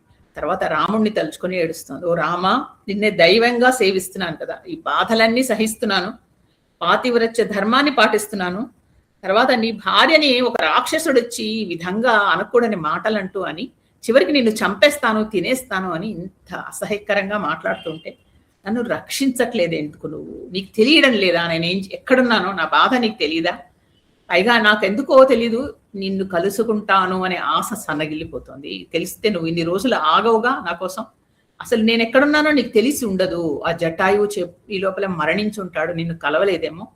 ఇప్పుడు అందుకని నాకేమనిపిస్తుందో తెలుసా రామ, ఈ 14 సంవత్సరాలు ఇంకా అయిపోయిన తర్వాత, ఇంకా అయిపోవడానికి వచ్చాయి 2 నెలల్లో, నువ్వు వెళ్ళిపో, అయోధ్య గడిపే సుఖంగా ఉండు, ఇంకా అక్కడ ఉండు, ఇంకా నన్ను ఎలాగో మర్చిపోయావు, ఇంకా మర్చిపో. అలాగా ఆవిడ ఇటు వెళ్ళిపోయింది. ఆవిడ దృష్టి ఆలోచన అంటే ఏంటంటే ఇంకా తట్టుకునే స్థితి లేదు ఆవిడకి. ఇంకా నువ్వు వచ్చి రక్షించలేదు, నిన్ను చూడకుండా నేను బ్రతకలేను, కాబట్టి ఈ బాధలు తట్టుకోలేకపోతున్నాను మానసికంగా, ఇంకా దీనికంటే నీ శరీరం వదిలేయడం నయం అని ఆ నిశ్చయానికి అటువైపు వచ్చేసింది ఆవిడ. రాకూడని నిశ్చయానికి వచ్చింది. ఇక నేను ఈ జీవితాన్ని త్యజించేస్తాను, ఇంతకు మించి నాకు మార్గం లేదు, ఇంకా నేను బాధ భరించలేకపోతున్నాను వీళ్ళతోటి అని. ఎక్కడెవరు కనీసం విషయాన్ని ఇచ్చేవాళ్ళు కూడా లేరు, నాతో మాట్లాడేవాళ్ళు లేరు. ఈ రావణాసురుడు విషం ఇవ్వడు, చావానివ్వడు, బ్రతకానివ్వడు, ఆ విధంగా కాబట్టి నేను ఇక మరణించడం ఎలాగా అని ఆలోచించుకుంది ఆవిడ. చుట్టూ చూసింది, ఏమీ లేదు, అందరూ రాక్షసులు నిద్రపోతున్నారు, రాక్షస స్త్రీలందరూ. అప్పుడు ఇక అనుకుంది, తన పొడుగాటి ఒక్క జడని పొడుగ్గా వేసుకుంది ఆవిడ. ఆ జడతోనే ఉరి వేసుకుందామని నిశ్చయించుకుంది. అక్కడ నిలబడింది, లేచి నిలబడి తన జడని తీసి చెట్టు కొమ్మకు పైన కట్టి దాన్ని ఉరి వేసుకుందామని ప్రయత్నిస్తుంది. అంటే పైకి ఇలా జడ కట్టి లాగుతోంది. ఇది చూశాడు పైనుంచి హనుమంతుడు, అన్ని గమనిస్తున్నాడు. గమనించి ఆయనకి 1 నిమిషం కావాలి, 1 నిమిషం దొరికితే అమ్మవారు ఎదురుకుండా వచ్చి చెప్పగలడు. ఆ నిమిషం కోసం ప్రార్థించాడు భగవంతుడు, నాకు 1 నిమిషం. ఇప్పుడు నిజానికి మీరు ఆలోచించండి, మనం ఆ పరిస్థితుల్లో హనుమంతుడి దగ్గరే మనము ఉన్నాం, ఎందుకంటే మనం హనుమంతుడితోటే ప్రయాణం చేస్తున్నాం. అక్కడ కూర్చుని విలవెల్లాడిపోతున్న అమ్మవారి బాధ చూసి గబుక్కున వెళ్ళి చెప్పాలనే ప్రయత్నాలు మన లాంటి వాళ్ళు ఉంటే ఏం చేస్తారు, గబుక్కుని చెట్టు దూకేసి ఆగు అని అరుస్తాం, లేదా అమ్మ ఉండు అంటాం, అనేసి రాముడు వచ్చేస్తున్నాడమ్మా ఉండు ఏదో చెప్పడానికి ప్రయత్నిస్తాం. అంత ఊరిపోసుకోవడానికి సిద్ధంగా ఉన్న స్త్రీ ఎవరో ఎదురుకుండా వచ్చి దూకి గబుక్కున ఉండు అంటూ ఉంటుందా? అసలు ఆవిడకి మనస్సు స్థిరంగా లేదు, అన్ని విధాలుగా మోసపోయి ఉంది ఆవిడ. అంటే వెంటనే గట్టిగా బిగించేసుకుంటుంది. అందుకని ఇప్పుడు చూడండి, మీరు చిన్నప్పుడు మనందరం తల్లులమే, పిల్లలు ఏదో చేతుల్లో ఏదో కత్తెరో ఏదో పట్టుకుంటారో ఆడడానికి ప్రయత్నిస్తూ ఉంటారు, వాళ్ళ చేతుల్లోంచి గట్టిగా లాగితే ఇలా పట్టేసుకుంటారు, వాళ్ళకి గుచ్చుకు రక్తం వస్తుంది. అప్పుడు మనం ఏం చేస్తాం, వాళ్ళకి ఎదురుకుండా వాళ్ళకి అత్యంత ఇష్టమైనది ఏదో 1 నిమిషంలో చూపిస్తే వాళ్ళు ఏ చాక్లెటో బిస్కెట్ వెంటనే ఇది వదిలేసి వాళ్ళంతటా వాళ్ళు అటు వస్తారు కదా. వాళ్ళ దృష్టిని మనం డైవర్ట్ చేయాలి కదా. ఇది ఈ అర్ధ నిమిషంలో హనుమంతుడు గ్రహించాడు. ఆవిడ దృష్టిని మళ్లించాలి. ఎలాగా అంటే ఇక్కడ ఏం చేస్తాం, మనం పిల్లలకి ఇష్టమైంది చూపిస్తాం. ఆయన కూడా అమ్మవారికి అత్యంత ఇష్టమైన రామ కథని ఎంచుకున్నాడు. రామ కథ చెప్తే ఆవిడ దృష్టి మరలిస్తుందని తెలుసు, అలా మరలించాలని డిసైడ్ చేసుకున్నాడు. ఎన్ని ఆలోచించాడో చూడండి ఒక్క అర్ధ నిమిషంలో. అందుకే ఆయన అంత అలాంటి వాడు అయ్యాడు. అందుకే ఆయన గురించి చెప్పడానికి మనకి ఇంకా మాటలు లేవు. ఎన్ని ఆలోచించాడంటే మొట్టమొదటి ఏం చెప్పాలి, రామ కథ చెప్పాలి, అప్పుడు కానీ ఆవిడ దృష్టి అట్నుంచి ఇటు మరలదు. తర్వాత ఏ భాషలో చెప్పాలి. అప్పటి వరకు రావణాసురుడు అక్కడికి వచ్చాడు, ఆయన సకల వేదాలు చదివినవాడు, ఆయన సంస్కృతంలో మాట్లాడి వెళ్ళాడు అమ్మవారితో. అమ్మవారు కూడా సంస్కృతంలోనే మాట్లాడింది. చుట్టుపక్కల వాళ్ళందరికీ సంస్కృతం వచ్చు. కాబట్టి సంస్కృతంలో తను మాట్లాడటం మొదలెడితే ఆవిడకి అనుమానం వస్తూ, ఇంతవరకు వీడు మాట్లాడి వెళ్ళాడుగా రావణాసురుడు, వాడే మాట్లాడుతున్నాడు అంటే, కాబట్టి సరిపోదు, ఆ భాష సరిపోదు. ఇంకా ఏదైనా పక్క నుంచి ఇంకేదైనా భాష మాట్లాడినా తెలియదు. ఈయన ఆలోచించుకున్నాడు. కాకపోతే ఈయన సకల భాషలు తెలిసిన వాడండి హనుమంతుడు. అందుకని ఆయన అనుకున్నాడు, అమ్మవారికి దగ్గరగా ఉండాలి, ఆవిడకి ఇష్టపడాలి. అంటే ఏంటంటే ఆవిడ మాండలికాన్ని ఎంచుకున్నాడు. అంటే మైథిలి, ఆవిడ ఎక్కడి నుంచి వచ్చింది, మిథిల నుంచి వచ్చింది. మిథిలలో ప్రాకృత భాషను ఎంచుకున్నాడు. ఆ మిథిలలో ప్రాకృత భాష అంటే చూడండి, ఒక బయోలెక్ట్ ఉంటుంది. ఇప్పుడు మనం ఉన్నాం, మన జిల్లాల వాళ్ళు ఉన్నాం, ఏదో హైదరాబాద్ జిల్లా, అక్కడ ఒక మాండలికం ఉంటుంది. అలాగే విశాఖపట్నంలో అక్కడ ఒక మాండలికం ఉంటుంది, విజయవాడలో ఒకలాంటి మాండలికం కదండి. ఇలా రకరకాలు ఉంటాయి. మనకు రాయలసీమకి వెళ్తే ఇంకొకటి.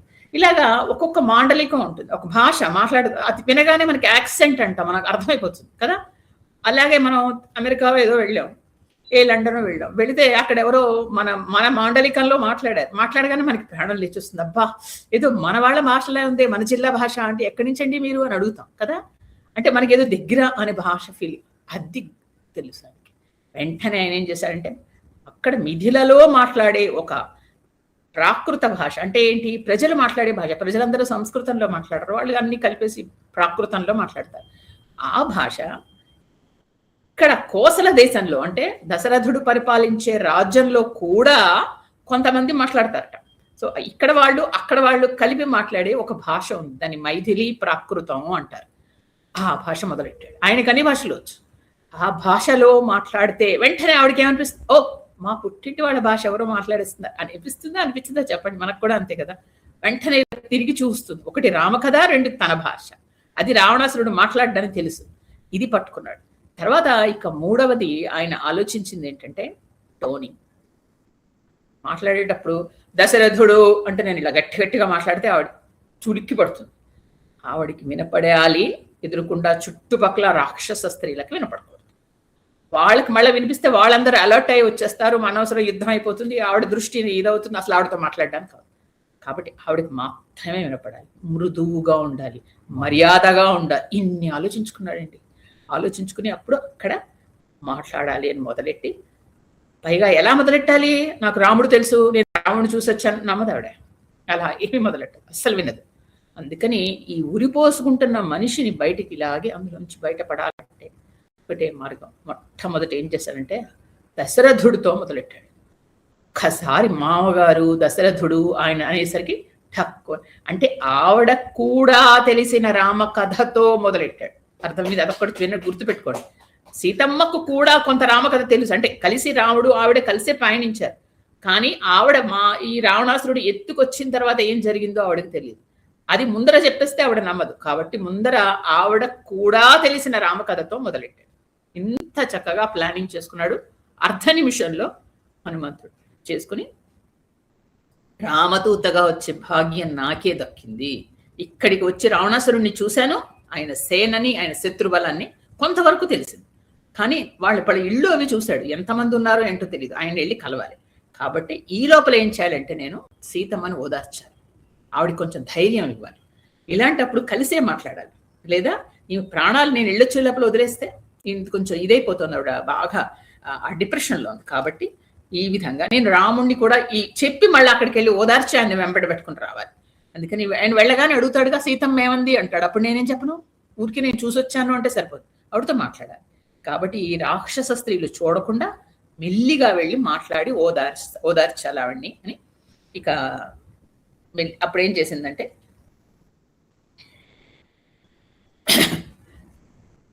పరమాత్మ సంబంధించిన శ్రీరామచంద్రుని విశేషాలు మొదలెట్టి సీతమ్మకు మాత్రమే వినిపించేటట్టు మధురంగా మృదువుగా మెల్లిగా మొదలెట్టాడు.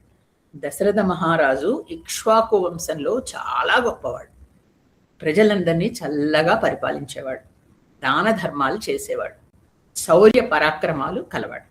ఆయనకి 4 పుత్రులు, అందులో జ్యేష్ఠుడు శ్రీరామచంద్రుడు. ఆయనంటే ఆయనకి చాలా ఇష్టం. పైగా బుద్ధిలో, బలంలో, అందంలో, జ్ఞానంలో రాముడికి రాముడే సాటి. ఒక్కసారి సీతమ్మ రాముడి మాట వింటూ రాముడి గురించి ఎవరో చెప్తున్నారు, మీరు అర్థం చేసుకోండి. 10 నెలలు ఆవిడ రామ నిందే వింది, రావణాసురుడి స్తుతే వింది.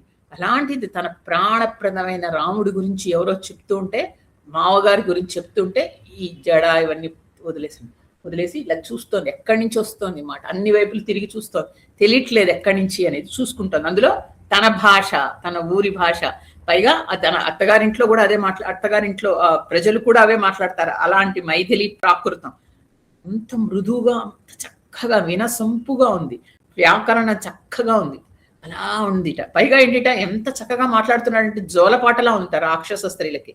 ఏదో కోతి కిచకిచలాడుతోంది, ఎంత బాగుందని నిద్రపోతున్నారు, ఇంకా గాఢ నిద్రలోకి వెళ్ళిపోతున్నారు. ఈవిడికి మాత్రమే వినపడుతోంది. అది ఇంకా చెప్తున్నాడు. చెప్తూ ఆయన స్వభావం రక్షణ స్వభావం, ఆయనకి ఏంటంటే ఆయన దుష్ట శిక్షణ తర్వాత శిష్ట రక్షణ చేయడానికి జన్మించాడు.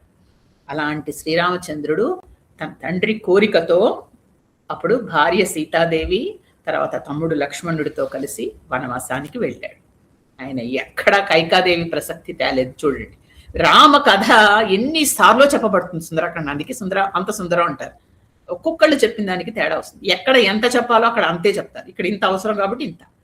అయినా మిగతా వాళ్ళు ఎప్పుడైనా సీతమ్మ కూడా కైకదేవి ఏమైనా అంటుందేమో కానీ హనుమంతుడు అన్నాడు. అంటే ఆయనకు అంత స్వతంత్రం లేదు వెళ్ళి మాట్లాడేందుకు. ఆయన మర్యాద ఆయన అక్కడ లైన్ తీసుకుని ఉండిపోయాడు. చూడండి, ఇక్కడ అనేక రాక్షసుల్ని రాముడు అడవిలో సంహరించాడు. ఎందుకంటే వాళ్ళు అక్కడ ఋషులని చాలా ఇబ్బంది పెడుతున్నాడు. తర్వాత ఖర దూషణాదులని రాముడు సంహరించాడు. ఇది తెలిసిన రావణాసురుడు అక్కడికి వచ్చి రాముడు లేని సమయంలో ఒక మారీచుణ్ణి పిలిపించి ఆయనతో మాయ లేడి రూపం ధరింపచేసి అక్కడ విహరించేలా చేశాడు. సీతమ్మ తల్లి అది చూసి ఆ లేడీ కావాలని అడిగితే రాముడు లక్ష్మణుడు అటు వెళితే అప్పుడు సీతాదేవిని రావణాసురుడు అపహరించాడు అని చెప్తున్నాడు. అంతే, అక్కడి నుంచి ఆ చెట్టు కొమ్మ మించి పక్కకు వచ్చి ఇంకా ముందరకు వచ్చి వెతుకుతోంది. ఎవరు మాట్లాడుతున్నారు? నాకు తెలిసిన కథ ఇదంతా నాకు తెలిసిన కథే. ఏంటి ఏమైంది? తర్వాత రాముడు లక్ష్మణుడు ఏమయ్యారు? ఆవిడకి ఇంకా ఆతృత పెరిగింది, చూసిస్తోంది పైకి కిందికి అంతా.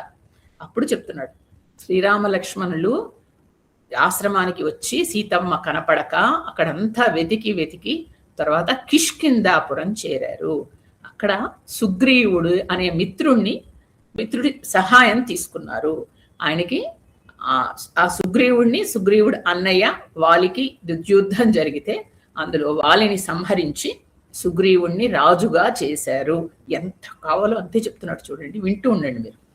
ఆయన ఆదేశం ప్రకారం సుగ్రీవుడు రాజు అయ్యాక కొంతమంది వానరులని కొంతమంది భల్లూకాలని సీతాన్వేషణ కోసం ప్రపంచంలో నలుమూలలకి పంపించారు. అందులో కొంతమంది దక్షిణం వైపుగా వచ్చాము. ఇంకప్పుడు నేను కూడా ఉన్నాను అని చెప్పడం మొదలెట్టాడు. అంతవరకు ఏం చెప్పలేదు. అక్కడ సీతమ్మ తల్లి వెతుకుతూ ఉంటే ఎక్కడ ఆవిడ ఆచూకీ బాధపడుతూ ఉన్న సమయంలో జటాయువు గురించిన ప్రస్తావన వస్తే అక్కడికి జటాయువు అన్నయ్య ఆయన సంపాతి వచ్చి ఆయన జటాయువు మరణించాడు అన్న విషయం తెలుసుకుని బాధపడి అందరినీ ఓదార్చి సీతమ్మ తల్లి లంకలో ఉంది అని చెప్పాడు. ఈ విషయాన్ని తెలిసిన నేను వాళ్ళందరికీ ధైర్యం చెప్పి అక్కడి నుంచి నేను ఎగిరి ఈ సముద్రాన్ని దాటి లంకకు వచ్చాను. ఇక్కడ నేను ఊహించిన లక్షణాలతో ఉన్న సీతమ్మ తల్లిని ఈ చెట్టు కింద చూస్తున్నాను అని ఇలా నమస్కారం పెట్టి కూర్చున్నాడు. ఇంకా మాట్లాడ అంతే, అంత మొత్తం చెప్పేశాడు. ఆవిడికి తెలియని రామకథ కూడా చెప్పేసరికి ఆవిడికి అసలు రామ అన్న నామం వినేసరికి ఆవిడకి 1000 ఏనుగుల బలం వచ్చేసింది. వచ్చి చుట్టూ చూస్తోంది, కనపడలేదు. అప్పుడు కరెక్ట్గా ఎక్కడుంది అని వాయిస్ని చూసుకుని ఐడెంటిఫై చేసి కిందికి వచ్చి చూసేసరికి ఒక ఇంత బుల్లి కోతి చక్కగా కూర్చుని నమస్కారం పెడుతూ అతి వినయంగా వంగి కనపడింది. అది చూసి ఆశ్చర్యంగా చూసింది ఆవిడ. అక్కడ ఆవిడికి మహాబుద్ధిశాలి అయిన రామబంటు అయిన హనుమంతుడు కనిపించాడు. ఇది చాలా గొప్ప. చూడండి, మన అంత ముందర ఆయన సీతమ్మను చూశాడు, కానీ ఇక్కడ సీతమ్మ హనుమంతుడిని చూసింది. భగవంతుడి దృష్టి మన మీద పడడం అనేది అతి గొప్ప విషయం అండి. మనం దేవుణ్ణి చూస్తూనే ఉంటాం, ఆరాధిస్తూనే ఉంటాం, నామజపం చేస్తాం, కానీ వాళ్ళ దృష్టి మన మీద పడడం అనేది ఎంత గొప్ప విషయం. ఇక్కడ సీతమ్మ దృష్టి ఆయన మీద పడింది. ఒక మెరుపు రాశిలాగా ఉన్నాడు. చిన్ని కోతి, పచ్చటి వర్ణం, మెరిసిపోతున్నాడు. తెల్లటి వస్త్రం ధరించి వినయంగా ఒదిగి ఉన్న హనుమంతుడిని అమ్మవారు చూసింది. వెంటనే చూడగానే ఇలా చూసింది, రామనామం వింది. అంతవరకు మరణించాలని అలాంటి దానిలో ఉంది, చెడు మాటలు వింది. అసలు ఆవిడ అర్థం కావట్లేదు. స్పృహ తప్పింది ఆవిడకి. ఒక్కసారిగా స్పృహ తప్పింది, కూర్చుండిపోయింది. తర్వాత ఒక్క క్షణంలో తేరుకుని మళ్ళీ స్పృహలోకి వచ్చి వెంటనే రామ లక్ష్మణ అంటూ ఏడ్చింది. ఒక్క నిమిషం ఏడ్చి అనుకుంది, ఓ ఇదంతా కళ, ఇలా నాకు కళ వస్తుంది, రాముడు లక్ష్మణుడు అనుకుంటున్నాను కదా, ఎవరో వచ్చి ఏదో మాట్లాడుతున్నారు, ఏదో కోతి వచ్చి మాట్లాడుతుంది అనుకుంటున్నాను. కోతి కల్లోకి వస్తే చాలా తప్పు, అది రాకూడదు. ఏదో మనకి మంచి జరగదు, అశుభం. కోతి కల్లోకి రాకూడదు అంటారు. అయ్యో నాకు కోతి ఏమిటి కల్లోకి వస్తుంది, రాముడికి శుభమవుగాక, లక్ష్మణుడికి శుభమవుగాక, అక్కడ మా నాన్న జనకుడికి శుభమవుగాక, ఇవన్నీ అనుకుంటుంది ఆవిడ. అంటే ఏంటి పాపం, ఒక స్త్రీగా భయపడిపోయింది. ఇలాంటి పిచ్చి కళ్ళు ఎందుకు వచ్చింది నాకు, కల్లోకి కోతి వస్తుంది ఏంటి అని. పైగా ఎలా అనుకుంటోంది, ఇంద్రుడితో ఉన్న బృహస్పతికి నమస్కారం, బ్రహ్మకి నమస్కారం, అగ్నిదేవుడికి నమస్కారం, అంటే వీళ్ళందరికీ నమస్కారం చేయాలని మనకి నేర్పిస్తోందండి. మనకి ఏమైనా పిచ్చి కళ్ళలు అవి వస్తే ఇంద్రుడితో ఉన్న బృహస్పతికి, బ్రహ్మకి, అగ్నిదేవుడికి నమస్కారం. కానీ ఒకటి, తండ్రి ఇదంతా నేను చూసిందంతా నిజం చేయవా, నిజంగానే ఇక్కడికి కోతి వచ్చి రామనామం చెప్తుంది ఏంటి ఇదంతా అనుకుంటాను. ఎంత గమనిస్తున్నాడు హనుమంతుడు. మెల్లిగా ధైర్యం చేసి ఆ కొమ్మ నుంచి కింది కొమ్మకి దిగాడు. దిగి ఆ కొమ్మ చివరి వరకు వెళ్ళాడు. చాలా పెద్ద వృక్షం కదా అది. అక్కడి నుంచి కిందికి దిగాడు. దిగి అక్కడి నుంచి ఒక దూకాడు అనుకోండి, మళ్ళీ ఆవిడ నమ్మదు, ఆవిడ కోపం వచ్చి భయపడిపోతుంది. అతి మెల్లిగా దిగి ఆవిడ ఎదురుకుండా నిలబడి అక్కడి నుంచి ఇలా వస్తున్నాడు. ఇలా తల మీద 2 చేతులు ఇలా పెట్టుకుని ఇలా మెల్లిగా నడిచి వస్తున్నాడు. బుల్లి వానరం దగ్గరికి వచ్చాడు. కొంచెం దూరంలో అక్కడ నిలబడ్డాడు. ఓ పద్మ పలాసాక్షి, ఓ పద్మ లాంటి కనులున్న ఓ తల్లి దేవి, ఈ చెట్టును ఆశ్రయించుకున్నావు తల్లి, నువ్వెవరమ్మా, కళ్ళెంబడి ఎందుకలా అశ్రువులు కారుతున్నాయి నీకు, నువ్వు దేవకాంతవా రాక్షసకాంతవా ఎవరివమ్మా, నాకైతే నువ్వు దేవతలాగా కనిపిస్తున్నావు, దేవకాంతలాగే ఉన్నావు, కానీ నీ పాదాలు భూమి మీద ఆనే కాబట్టి నువ్వు మనిషి కాంతవే. ఇంకోటి ఏంటంటే నువ్వు ఎవరమ్మా, అరుంధతివా, లేకపోతే ఎవరి కూతురివి నువ్వు, ఎవరి సోదరివి, ఎవరి భార్యవి అని అన్ని తనే చెప్పిస్తున్నాడు. చెప్తూ నిన్ను చూస్తే ఒక మహారాణివని అనిపిస్తోందమ్మా నాకు, ఒక చక్రవర్తి ఇల్లాలుగా కనిపిస్తున్నావు నువ్వు. ఒక్కవేళ కానీ నువ్వు ఈ రావణాసురుడు తీసుకొచ్చిన సీతమ్మ తల్లివా, నువ్వేనా అమ్మా, అలాగనక అయితే అమ్మా తల్లి నీకు శుభమవుగాక, నీకు అన్ని మంచి జరుగుగాక అన్నాడు.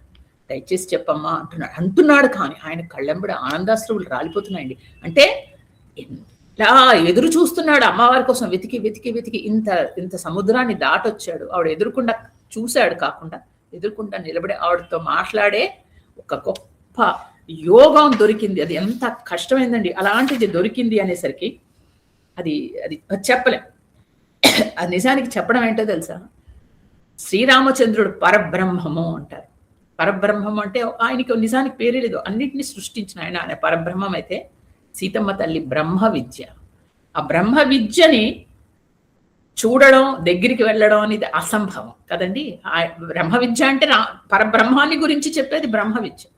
అలాంటి ఆవిడ దగ్గరికి, ఆ బ్రహ్మ విద్య దగ్గరికి ఒక సాధకుడిగా, ఒక భక్తుడిగా వెళ్ళడం.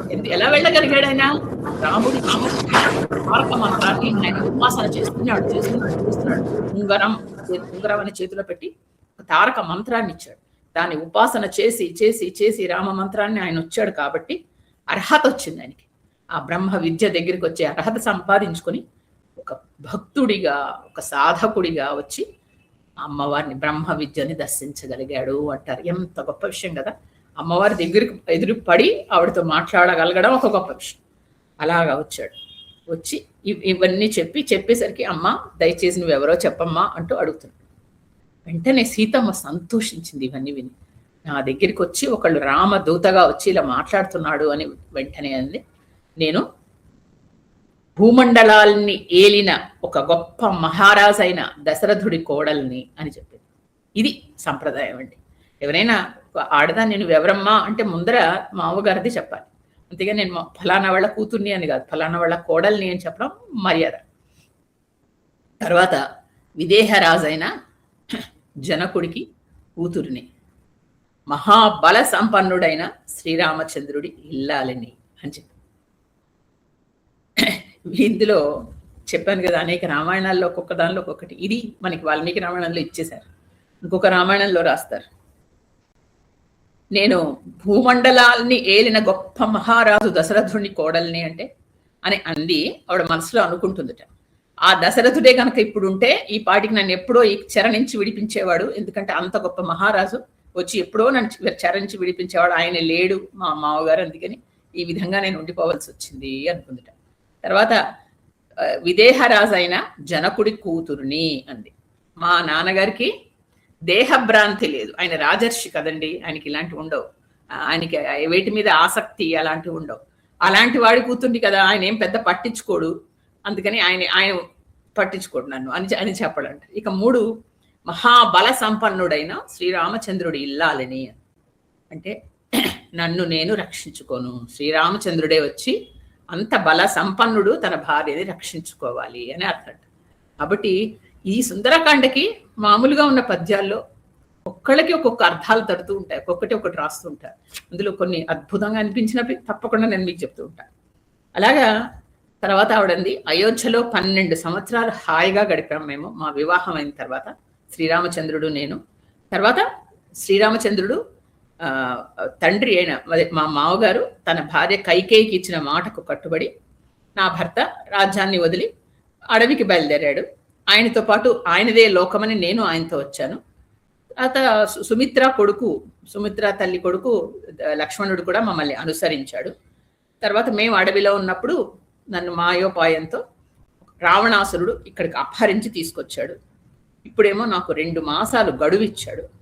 అది అవగానే నేను ప్రాణం త్యాగం చేయదలుచుకున్నాను అని చెప్పేసి ఇక్కడ ఇంత చెప్పేసి వెంటనే ఆవిడ ఏడవడం మొదలెట్టింది. దుఃఖంతో కన్నీళ్లు కారుస్తోంది ఆవిడ. ఇక్కడ ఎందుకు అంత అంటే చెప్పాను కదండి, 10 నెలలు ఆవిడ మాట్లాడలేదు, ఎవరితో మాట్లాడే మనిషి లేడు. తన బాధ అర్థం చేసుకునే వాళ్ళు ఎవరూ లేరు. ఎంతసేపు వీళ్ళు ఇలా విని రావణ స్తుతి, రామ నింద విని విని విని విని ఆవిడ మనసు ఒక కరడు కట్టినట్టు అయిపోయింది. అలాంటప్పుడు ఒక్కసారి వచ్చి ఒకళ్ళు రాముడు స్తుతి చేస్తూ ఉంటే ఆవిడ మనసు కదిలిపోయి మళ్ళీ ఆడవడం మొదలెట్టింది. ఇవన్నీ చెప్పుకునేసరికి వెంటనే అలా ఒక్కసారిగా ఆవిడ వెక్కి ఏడుస్తుంటే 2 అడుగులు ముందుకు వేశాడు హనుమంతుడు. ఇలా చూసింది ఆవిడ, గమనించేసరికి మళ్ళీ భయం వేసింది. ఓ రావణాసురుడే వేషం మార్చుకుని ఈసారి కోతిలా వచ్చాడు. ఇవాళ నేనేమో అన్ని మళ్ళా ఏదేదో మాట్లాడిస్తున్నాను, తెలియకుండా అనవసరంగా తనతో మాట్లాడిస్తున్నాను, ఇతను రావణాసురుడే అనేసి వెంటనే మొహం పక్కకు తిప్పేసింది. హనుమంతుడు వెంటనే గ్రహించాడు, తను అమ్మవారు నన్ను అనుమానిస్తోంది అని. ఆయనకి కూడా ఒక్కసారి కన్నుల వెంబడి నీరు కారిందంటే ఆ స్థితిని ఆయన అర్థం చేసుకున్నాడు, ఎలాంటి స్థితిలో ఉంది తల్లి అని.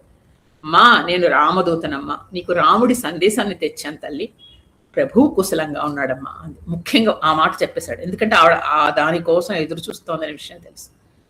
2 గ్రహించాడు రాముడు ఆంజనేయ స్వామి. ఒకటి, రావణాసురుడే గనక అక్కడికి వస్తే రామస్తుతి చేయడు, రాముడు కుశలంగా ఉన్నాడు, రాముడు వచ్చి నిన్ను రక్షిస్తాడు అనే విషయం అంతకంటే చెప్పడు. కావాలంటే మరీ అంతగా కావాలంటే ఒకసారి స్తుతి చేస్తాడేమో, కానీ అడుగడుక్కి స్తుతి చేసి చెప్పడు. ఈ విషయం సీతకి తెలుసు, హనుమంతుడికి తెలుసు. అందుకని అదే మాట అన్నాడు. అనేసరికి మళ్ళా ఇటు తిప్పి చూసింది.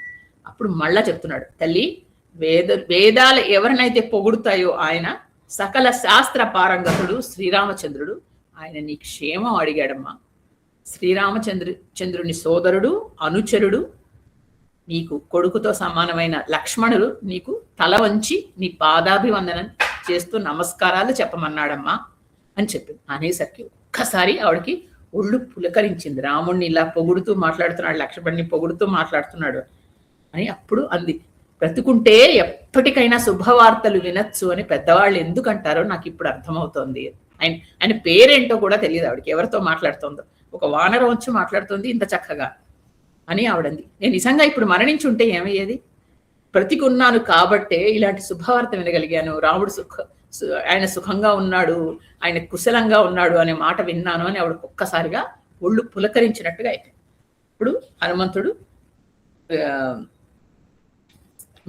రాముడు గురించి అనేక మంచి మధుర వాక్యాలు చెప్పడం మొదలెట్టాడు. అమ్మా, తేజస్సులో శ్రీరాముడు, ఆహ్లాదంలో ఆయన చంద్రుడు లాంటివాడు, తేజస్సులో సూర్యుడు లాంటివాడు, లోకాధిపత్యంలో కుబేరుడు లాంటివాడు, పరాక్రమంలో విష్ణువు, నిజానికి విష్ణువే, నిజం మాట్లాడాలంటే బృహస్పతి, అందరిలో మన్మథుడు, ఆయనకి మించిన వాళ్ళు ఎవరున్నారమ్మా అంటున్నాడు. ఇవన్నీ మనకి భగవద్గీతలో విభూతి యోగంలో వస్తాయి. ఒక్కొక్కళ్ళలో ఒక్కటి ఏది బెస్ట్ ఎక్కడుంది అని. బుద్ధిలో బృహస్పతి, అందుకే బృహస్పతిని నేను అంటాడు అక్కడ విష్ణుమూర్తి. అలాగే ధనంలో కుబేరుడు, అందుకే కుబేరుడిని నేను, ఇది ఆయనలో ఉండేది నా అంశే అని చెప్తూ ఉంటాడు. అలాగా అన్నీ ఇందులో శ్రీరాముల్లో ఉన్నాయి. అలాంటి శ్రీరాముడి నుంచి నీకు రావణాసురుడు అపహరించాడమ్మా. దాని ఫలితాన్ని ఇప్పుడు తొందరలోనే రావణాసురుడు పొందుతాడు. తొందరలోనే ఈ రాముడి బాణాలు వెళ్ళి ఆ రావణుని ఆయన వంశాన్ని నాశనం చేస్తాయి. అమ్మా నేను రాముడిని దూతనమ్మా, నా మాట నమ్మమ్మా అన్నాడు. రాముడు లక్ష్మణుడు ఎప్పుడూ నీడు తలుచుకుంటూనే ఉంటున్నారు తల్లి. మా ప్రభువు సుగ్రీవుడు ఆయన నీకు నమస్కారాలు అందజేశాడు. నేను ఆయన మంత్రినమ్మా, నా పేరు హనుమంతుడు. అప్పుడు చెప్పాడు, నా పేరు హనుమంతుడు తల్లి, నేను రావణాసురుణ్ణి కాదు తల్లి, నన్ను నమ్మమ్మా అంటూ చేతులు జోడించి నమస్కారం చేసి తల మీద పెట్టి అంజలి ఘటించాడు. దాన్ని అంజలి అంటారు. ఇక్కడ మనం ఇప్పుడు 35వ సర్గకు వచ్చాం. ఇదంతా ఈ సర్గంతా రాముడి వర్ణనే, రాముడి పొగడ్తలే, రాముడి గురించి అష్టోత్తర శతనామాలే, అన్నీ రాముడివే. అంటే అంత చేయాలి. ఇక్కడ ఏంటో తెలుసా అండి, సీతమ్మ చెప్తుంది రాముడి గురించి, ఆంజనేయ స్వామి చెప్తాడు. ఇద్దరు భక్తులు, రాముడి భక్తులు కలుసుకుంటే ఎలా ఉంటుంది, వాళ్ళకి ఇంకా వేరే సబ్జెక్ట్ టాపిక్ ఉండవు, కేవలం వాళ్ళకి ఇష్టమైన దైవం గురించే మాట్లాడుతూ ఉంటారు అనేది ఇక్కడ చూపిస్తారు. ఇక్కడ సీతమ్మ హనుమంతుడితో ఉంది. ఆవిడికి చాలా మటుకు నమ్మకం కుదిరింది, కానీ ఇంకా ఇంకా ఇంకా చిన్న సందేహం, మరి అంత దెబ్బలు తగిలాయి ఆవిడికి జీవితంలో. కాబట్టి అడిగింది, అసలు మీకు పరిచయం ఎలా కలిగింది? నువ్వు ఇంతలా చెప్తున్నావు రాముడు రాముడు అని, ఆ రాముడు ఎలా ఉంటాడో చెప్పు, లక్ష్మణుడు ఎలా ఉంటాడో చెప్పు, నీ నోట్లో వినాలనుంది ఒకసారి అంది. అంటే ఏం లేదు, రాముడి గురించి చెప్తే వినాలని అంతే ఆవిడికి. అంతే, ఆవిడికి తెలియదా రాముడు ఎలా ఉంటాడో లక్ష్మణుడు ఎలా ఉంటాడో, కానీ రాముడి గురించి వర్ణన ఇంకొక భక్తుడు చెప్తే ఎలా ఉంటుంది, అదొక పరీక్ష. అదొక పరీక్ష ఆంజనేయ స్వామికి కదా. ఇదివరకు ఆయనకు ఒక పరీక్ష, ఆయన పరీక్షలో రాముడి పరీక్షలో నెగ్గాడు ఆయన. రాముడు కలిసినప్పుడు మొట్టమొదటిసారిగా హనుమంతుడు రాముడిని చూసినప్పుడు ఆయన చూస్తూనే ఒక బ్రాహ్మణ వేషంలో వెళ్ళి మాట్లాడుతూ అప్పుడు చెప్పేశాడు కదా.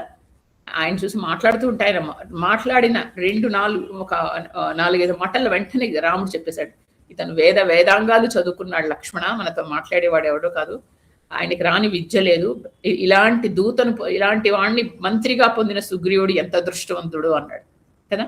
అంటే రాముడి పరీక్షలో పాస్ అయిపోయాడు. ఇప్పుడు సీతమ్మ పరీక్ష పెడుతోంది, రాముడి గురించి చెప్పమంది. అన్నీ తెలిసిన సీతమ్మకి, రాముడిలో సగమైన సీతమ్మకి రాముడి గురించి చెప్పడం ఎంత కష్టం అండి. ఏమీ తెలియకపోతే చెప్పడం తేలిక, ఇది తెలిసిన వాళ్ళకి చెప్పడం ఎంత కష్టం. అది చెప్పడం మొదలెడుతున్నాడు ఇక్కడ హనుమంతుడు. ఇక్కడ ఆవిడ ముఖ్యంగా ఆవేశంలో మరణించాలి అనుకుంది. ఇక ఆవిడని మళ్ళా బ్రతుకు మీద ఆశ కల్పిస్తూ మళ్ళా బయటికి తీసుకొచ్చాడు. దీనికి రామకథ ఒక్కటే మార్గం అని ఆయనకి తెలుసు. నిజానికి రామకథ అనేది ఏంటంటే తెలుసా అండి, చనిపోయే వాళ్ళని బతికిస్తుంది. ఇది ఎన్నిసార్లు ఎంతమందితో అవుతుందో మనం చూస్తున్నాం. ఇంకా సుందరకాండ బలమంతా రామకథలోనే ఉంది, ఎందుకంటే ఇందులో అన్ని రామకథలే. ఎన్నిసార్లు రామకథ చెప్తారు, ఎవరైనా నోట్ చేయండి ప్లీజ్. మనం మొదటి నుంచి ఎన్నిసార్లు రామకథలు చెప్పుకుంటూ వస్తున్నాం. పైగా ఒకసారి ఉన్నట్టు ఒకసారి ఉండదు. ఇదే రామకథని ఇంకో విధంగా చెప్తూ ఉంటారు. ఎందుకంటే ఎక్కడ ఎంతవరకు వినేవాళ్ళకి అవసరం ఉందో అంతే చెప్తాడు, ఎవరు చెప్పినా అంతే. అలాగా ఇక హనుమంతుడు వచ్చి అంజలి ఘటించాడు, తల మీద చేయి పెట్టుకున్నాడు అన్నాం కదా. ఇది దాస ఆంజనేయ స్వామి రూపం. మనం రకరకాల ఆంజనేయ స్వామిని చూస్తున్నాం కదా. ఆంజనేయ స్వామి రకరకాల రూపాలని, వీరాంజనేయ స్వామిని చూసాం కదా, లంక దాటొచ్చాడు. అలాగా ఇక్కడ చూస్తోంది దాస ఆంజనేయ స్వామి. తర్వాత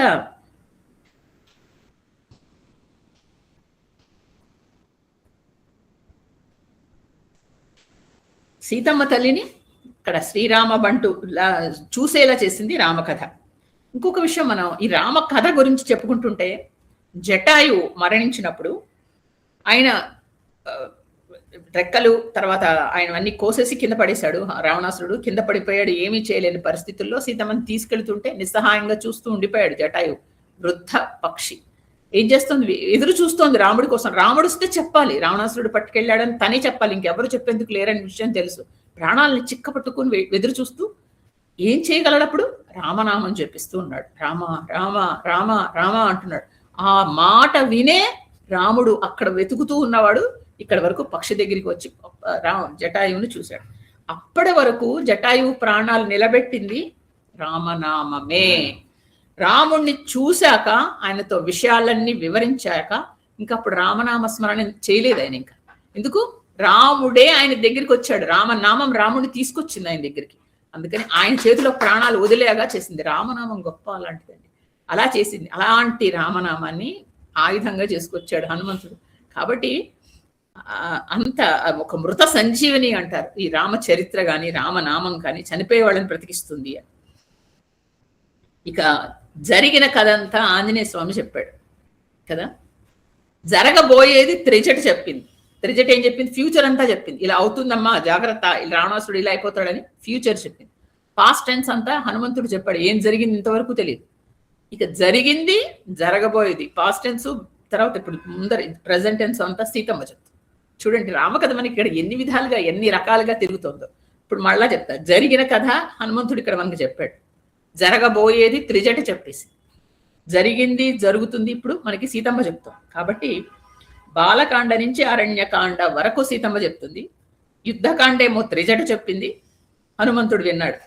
కాబట్టి హనుమంతుడు నిజంగా అదృష్టవంతుడండి. ఎందుకంటే స్వామి గురించిన స్వామి కథ సాక్షాత్ అమ్మవారు చెప్తే ఇప్పుడు వినబోతున్నాడు. అది ఎంత అదృష్టం అండి, అది ఎంత అదృష్టం ఉంటే కనుక జరుగుతుంది అమ్మవారు చెప్పడం అనేది ఆయన గురించి. కాబట్టి హనుమంతుడి యుక్తి ఇక్కడ మనకు కనబడుతూ ఉంటుంది. ముందు ఏం చేశాడు? తెలిసిన రామకథ చెప్పాడు. అమ్మవారికి అందరికీ తెలిసిన రామకథ చెప్పేశాడు. ఏది దశరథుడు వరాలు కోరుకోవడం, అడవికి రావడం అంతా చెప్పాడు. తర్వాత సీతమ్మకి తెలియని రామకథ చెప్పాడు. అంటే ఏది? సుగ్రీవుడితో మైత్రి, ఇవన్నీ ఆవిడికి తెలియదుగా. ఆవిడ ఏమయ్యాడో రాముడు అదంతా చెప్పాడు. అప్పుడు అనుకున్నాడు, ఇది కనుక పాతదంతా నిజమైతే మరి ఇది కూడా నిజం కావాలిగా, అంతే కదా. రెండు నిజమే, ఒక నిజం చెప్పి ఒక అబద్ధం చెప్పడు. కాబట్టి ఇది నిజం అని ఆవిడ కూడా నమ్మింది. ఇప్పుడు నువ్వు హనుమంతుడు ఉపాసనకి భక్తికి పరీక్ష పెట్టింది తల్లి. నీకు ఎంతవరకు రాముడి గురించి తెలుసో చెప్పు అని. అది ఎంత పెద్ద పరీక్ష అంటే చాలా పెద్ద పరీక్ష. ఆవిడ ముందర నిలబడి రాముడి గురించి చెప్పడం మాటల అని వెంటనే రాముడి నమస్కారం చేశాడు. మనస్సులో ఆయన్ని ప్రతిష్ఠించుకున్నాడు. రాముడి రూపం హనుమంతుడు గుండెల నిండా నిండిపోయింది. అంతవరకు ఉపాసన చేస్తున్నాడు కదా ఆయన, గుండెల నిండా నింపేసుకుని అప్పుడు ఇక రామనామం చేస్తూ మొదలెట్టాడు. అమ్మా రాముడు అంటూ మొదలెట్టి మొట్టమొదట ఆయన కళ్ళని వర్ణించాడు. అది చాలా చాలా నిజంగా సహజంగా ఉంటుంది. మనం ఎవరినైనా దేవుణ్ణి చూసి దండం పెట్టుకున్నప్పుడు మొట్టమొదట కళ్ళు చూస్తాం కదా. ఆ కళ్ళు ఎంత ప్రశాంతంగా ఉన్నాయో ఈరోజు మన రోజు పూజ చేసుకునే మన భగవంతుడిది ఇది కూడా చూస్తాను చూడండి. ఏంటంటే రోజు పూజ చేసుకుని మన దేవుడి గదిలోకి వెళ్ళి దేవుడిని దండం పెట్టుకుంటున్నప్పుడు కూడా దేవుడి దగ్గరలోకి వెళ్ళి ఒక్కసారి దండం పెట్టుకుంటూ కళ్ళు చూస్తాం. ఈరోజు ప్రశాంతంగా ఉన్నాయా, ఎలా ఉన్నాయి అని. వర్షం అలా చూసినప్పుడు మనకు అనిపిస్తుంది ఈరోజు చాలా హాయిగా ఉన్నాడు, దేవుడు కళ్ళు బాగున్నాయి, ప్రశాంతంగా ఉన్నాయని సంతోషిస్తూ ఉంటాడు. అలాగా ఆయన ప్రతి వాళ్ళు అంతే. భగవంతుడి కళ్ళు ఎంత విశాల నేత్రాలు, కమల దళ అని కమలాల లాంటి కళ్ళు అంటూ రాముడిని మొదలెట్టాడు ఆయన. మొట్టమొదట ఆయన గుణగణాలు వర్ణించాడు రాముడివి. తర్వాత ఆయన రూపురేఖలు తర్వాత వర్ణించాడు. ఇది ఒక 35వ సర్గలో చాలా శ్లోకాల్లో ఇది రాముడి గురించి. కేవలం మనకి అష్టోత్తర శతనామాలు చదువుతున్నట్టే అద్భుతంగా అనిపిస్తాయి. అమ్మా అన్నీ తెలిసి నన్ను అడుగుతున్నావా అమ్మా రాముడి గురించి? ఇది నా అదృష్టం తల్లి. నీ ముందు నేను రాముడి గురించి చెప్పేంతటి వాడినా కానీ నన్ను నువ్వు అడుగుతున్నావమ్మా, నాకు చాలా సంతోషంగా ఉంది. అందుకని రాముడి గురించి నాకు తెలిసింది నీ ముందర నేను చెప్తాను తల్లి. అదొక నాకు జీవితంలో మరపురాని గొప్ప అదృష్టాన్ని నువ్వు ప్రసాదించావమ్మా అంటూ ముందర ఆవిడకి ప్రార్థన చేశాడు. అలాంటి అదృష్టం ఎవరికి దొరుకుతుంది? ఆవిడ మెల్లిగా చిరునవ్వు నవ్వుతోంది, అక్కడ నవ్వుతూ వింటోంది. అంటే అప్పుడు చెప్తున్నాడు, కమలముల వంటి విశాల నేత్రాలున్నాయి శ్రీరామచంద్రుడికి. ఆనందప్రదాతమ్మా, అందరికీ ఆనందాన్ని ఇస్తాడు ఆయన. తర్వాత ఆయన తేజస్సులో సూర్యుడు లాంటివాడు, సహనంలో భూమి లాంటివాడమ్మా, బుద్ధిలో బృహస్పతి లాంటివాడు, యశస్సులో ఇంద్రుడు తల్లి ఆయన, సర్వజీవ రక్షకుడమ్మా ఆయన. ఒక కేవలం మనుషులే బ్రతకాలి, మనుషుల కోసం ఆయన తాపత్రయపడ్డు, నా వాళ్ళు అని చోటు ప్రతి జీవి అంటే అన్ని ఏవైనా సరే ప్రతి వాళ్ళు ప్రతి జీవి ఆయన రక్షించాలి అని చూస్తాడు ఆయన. అంత కరుణ ఆయన, కరుణా సముద్రుడు ఆయన. తర్వాత ఆర్తత్రాణపరాయణుడు. ఎవరైనా వచ్చి నాకు ఆర్తులు వచ్చి అమ్మా శరణు స్వామి అంటే వెంటనే వాళ్ళని రక్షిస్తాడు. అంత ఆర్తత్రాణపరాయణుడు, ధర్మరక్షకుడమ్మా ఆయన. మొట్టమొదట ఆయన తీసుకుంది ఏంటంటే ధర్మాన్ని రక్షిస్తాను అని. కాబట్టి ధర్మాన్ని రక్షిస్తాడు. పూజనీయుడు తల్లి. ఎవరు చూసినా రాక్షసులు, ఈవెన్ శూర్పణఖ లాంటి వాళ్ళు చూస్తే కూడా ఆయన గురించి చెడు చెప్పలేరు. ఆయన చూసి ఇంత రాక్షసుడే అని మారీచుడు, శూర్పణఖ ఎవరైనా సరే కదా ఆయన్ని చూసి ఆయనలో ఉన్న గుణగణాలు చూసేవాళ్ళు పొగిడారే. అలాంటి అందరితో పూజనీయుడు ఆయన. సర్వ విద్యాపారంగతుడు. ఆయనకి తెలియని విద్య లేదమ్మా. తర్వాత శత్రు భయంకరుడు, శత్రువులకి భయపెట్టేవాడు. తర్వాత ఎప్పుడు కోపం తెచ్చుకోవాలో అప్పుడే కోపం తెచ్చుకుంటాడు. ప్రతిసారి ఆయన కోపం లేదు అనడానికి లేదు, వస్తుంది, కానీ ఎక్కడ ఎప్పుడు ఎవరి మీద ఆయనకి తెలుసు. అంటే ప్రతి దాని మీద ఆయనకి భయంకరమైన కంట్రోల్ ఉంటుంది. అలాగా అని అంత ఆయన గురించి గుణగణాలు చెప్పి అప్పుడు ఆయన రూపురేఖలు వర్ణిస్తాడు. విశాలమైన భుజాలు, దీర్ఘమైన బాహువులు అంటే చేతులు, శంఖము వంటి కంఠము, చక్కటి కన్నులు, అతి చక్కటి ముఖము, ముందు దుందుబి ధ్వని వంటి గంభీరమైన కంఠస్వరం. ఆ కంఠస్వరం మరీ సన్నగా లేదు, మరీ గంభీరంగా, చక్కగా ఒక శంఖం ఊదినట్టు అద్భుతంగా ఉంది. చక్కని శరీర ఛాయ అంటే మేఘ వర్ణ శరీరము. కొన్ని రాజలక్షణాలు, మహారాజ లక్షణాలు ప్రస్ఫుటంగా కనిపిస్తాయమ్మా. శ్రీరామచంద్రుడిని చూడగానే తెలుస్తుంది ఆయన మహారాజని. ఆయన వక్షస్థలం అతి పెద్దది, మణికట్టు అంటే ఇది పెద్దగా ఉంటుంది. తర్వాత ఆయన పిడికిలి దృఢంగా ఉంటుంది. అలాంటివన్నీ మహారాజ లక్షణాలు. ఎందుకంటే వాళ్ళు పిడికిలితో కత్తి పట్టుకొని యుద్ధం చేయాలి, తర్వాత ఎప్పుడు ధనుస్సు పట్టుకొని ఉంటారు కాబట్టి అవన్నీ.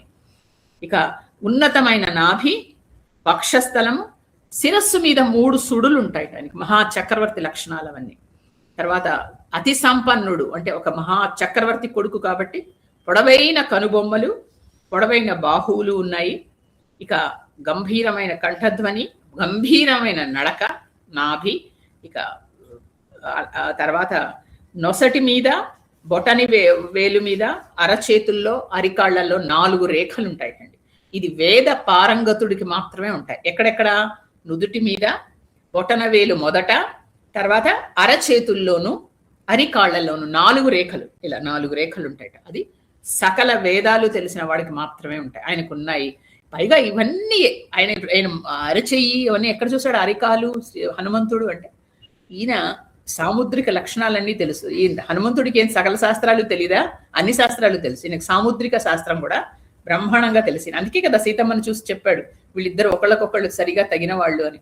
అలాగా ఆయన చూసి గ్రహించాడు హనుమంతుడు శ్రీరామచంద్రుడికి. ఇవన్నీ ఇలా ఉన్నాయి కాబట్టి ఇక్కడ ఉన్నాయి, కాబట్టి ఇక్కడ కూడా ఉంటాయి, ఇక్కడ ఉంటే కనుక ఇది అని కొన్ని తను చూసినవి, కొన్ని ఊహించినవి. అంటే సాముద్రిక శాస్త్రంలో హనుమంతుడు దిట్ట కాబట్టి ఇలా ఒక్కొక్కటి చెప్పాడు. అన్ని నవ్వుతూ వింటోంది సీతమ్మ తల్లి. ఆవిడకి తెలియదే ఉంది. అలా చెప్తుంటే తన భర్త గురించి ఇంకా ఆనందపడుతుంది. ధర్మ పాలకుడు, సత్యభాషణుడు, తర్వాత దానం చేస్తాడు, దానంలో ఆయన్ని మించిన వాళ్ళు లేరు, ప్రియ భాషణుడు అని చెప్పాడు. ఇన్ని విధాలుగా శ్రీరామచంద్రుడు గురించి చెప్పాడు. చెప్పిన తర్వాత అప్పుడు ఆయన తమ్ముడైన లక్ష్మణుడు గురించి చెప్పాడు.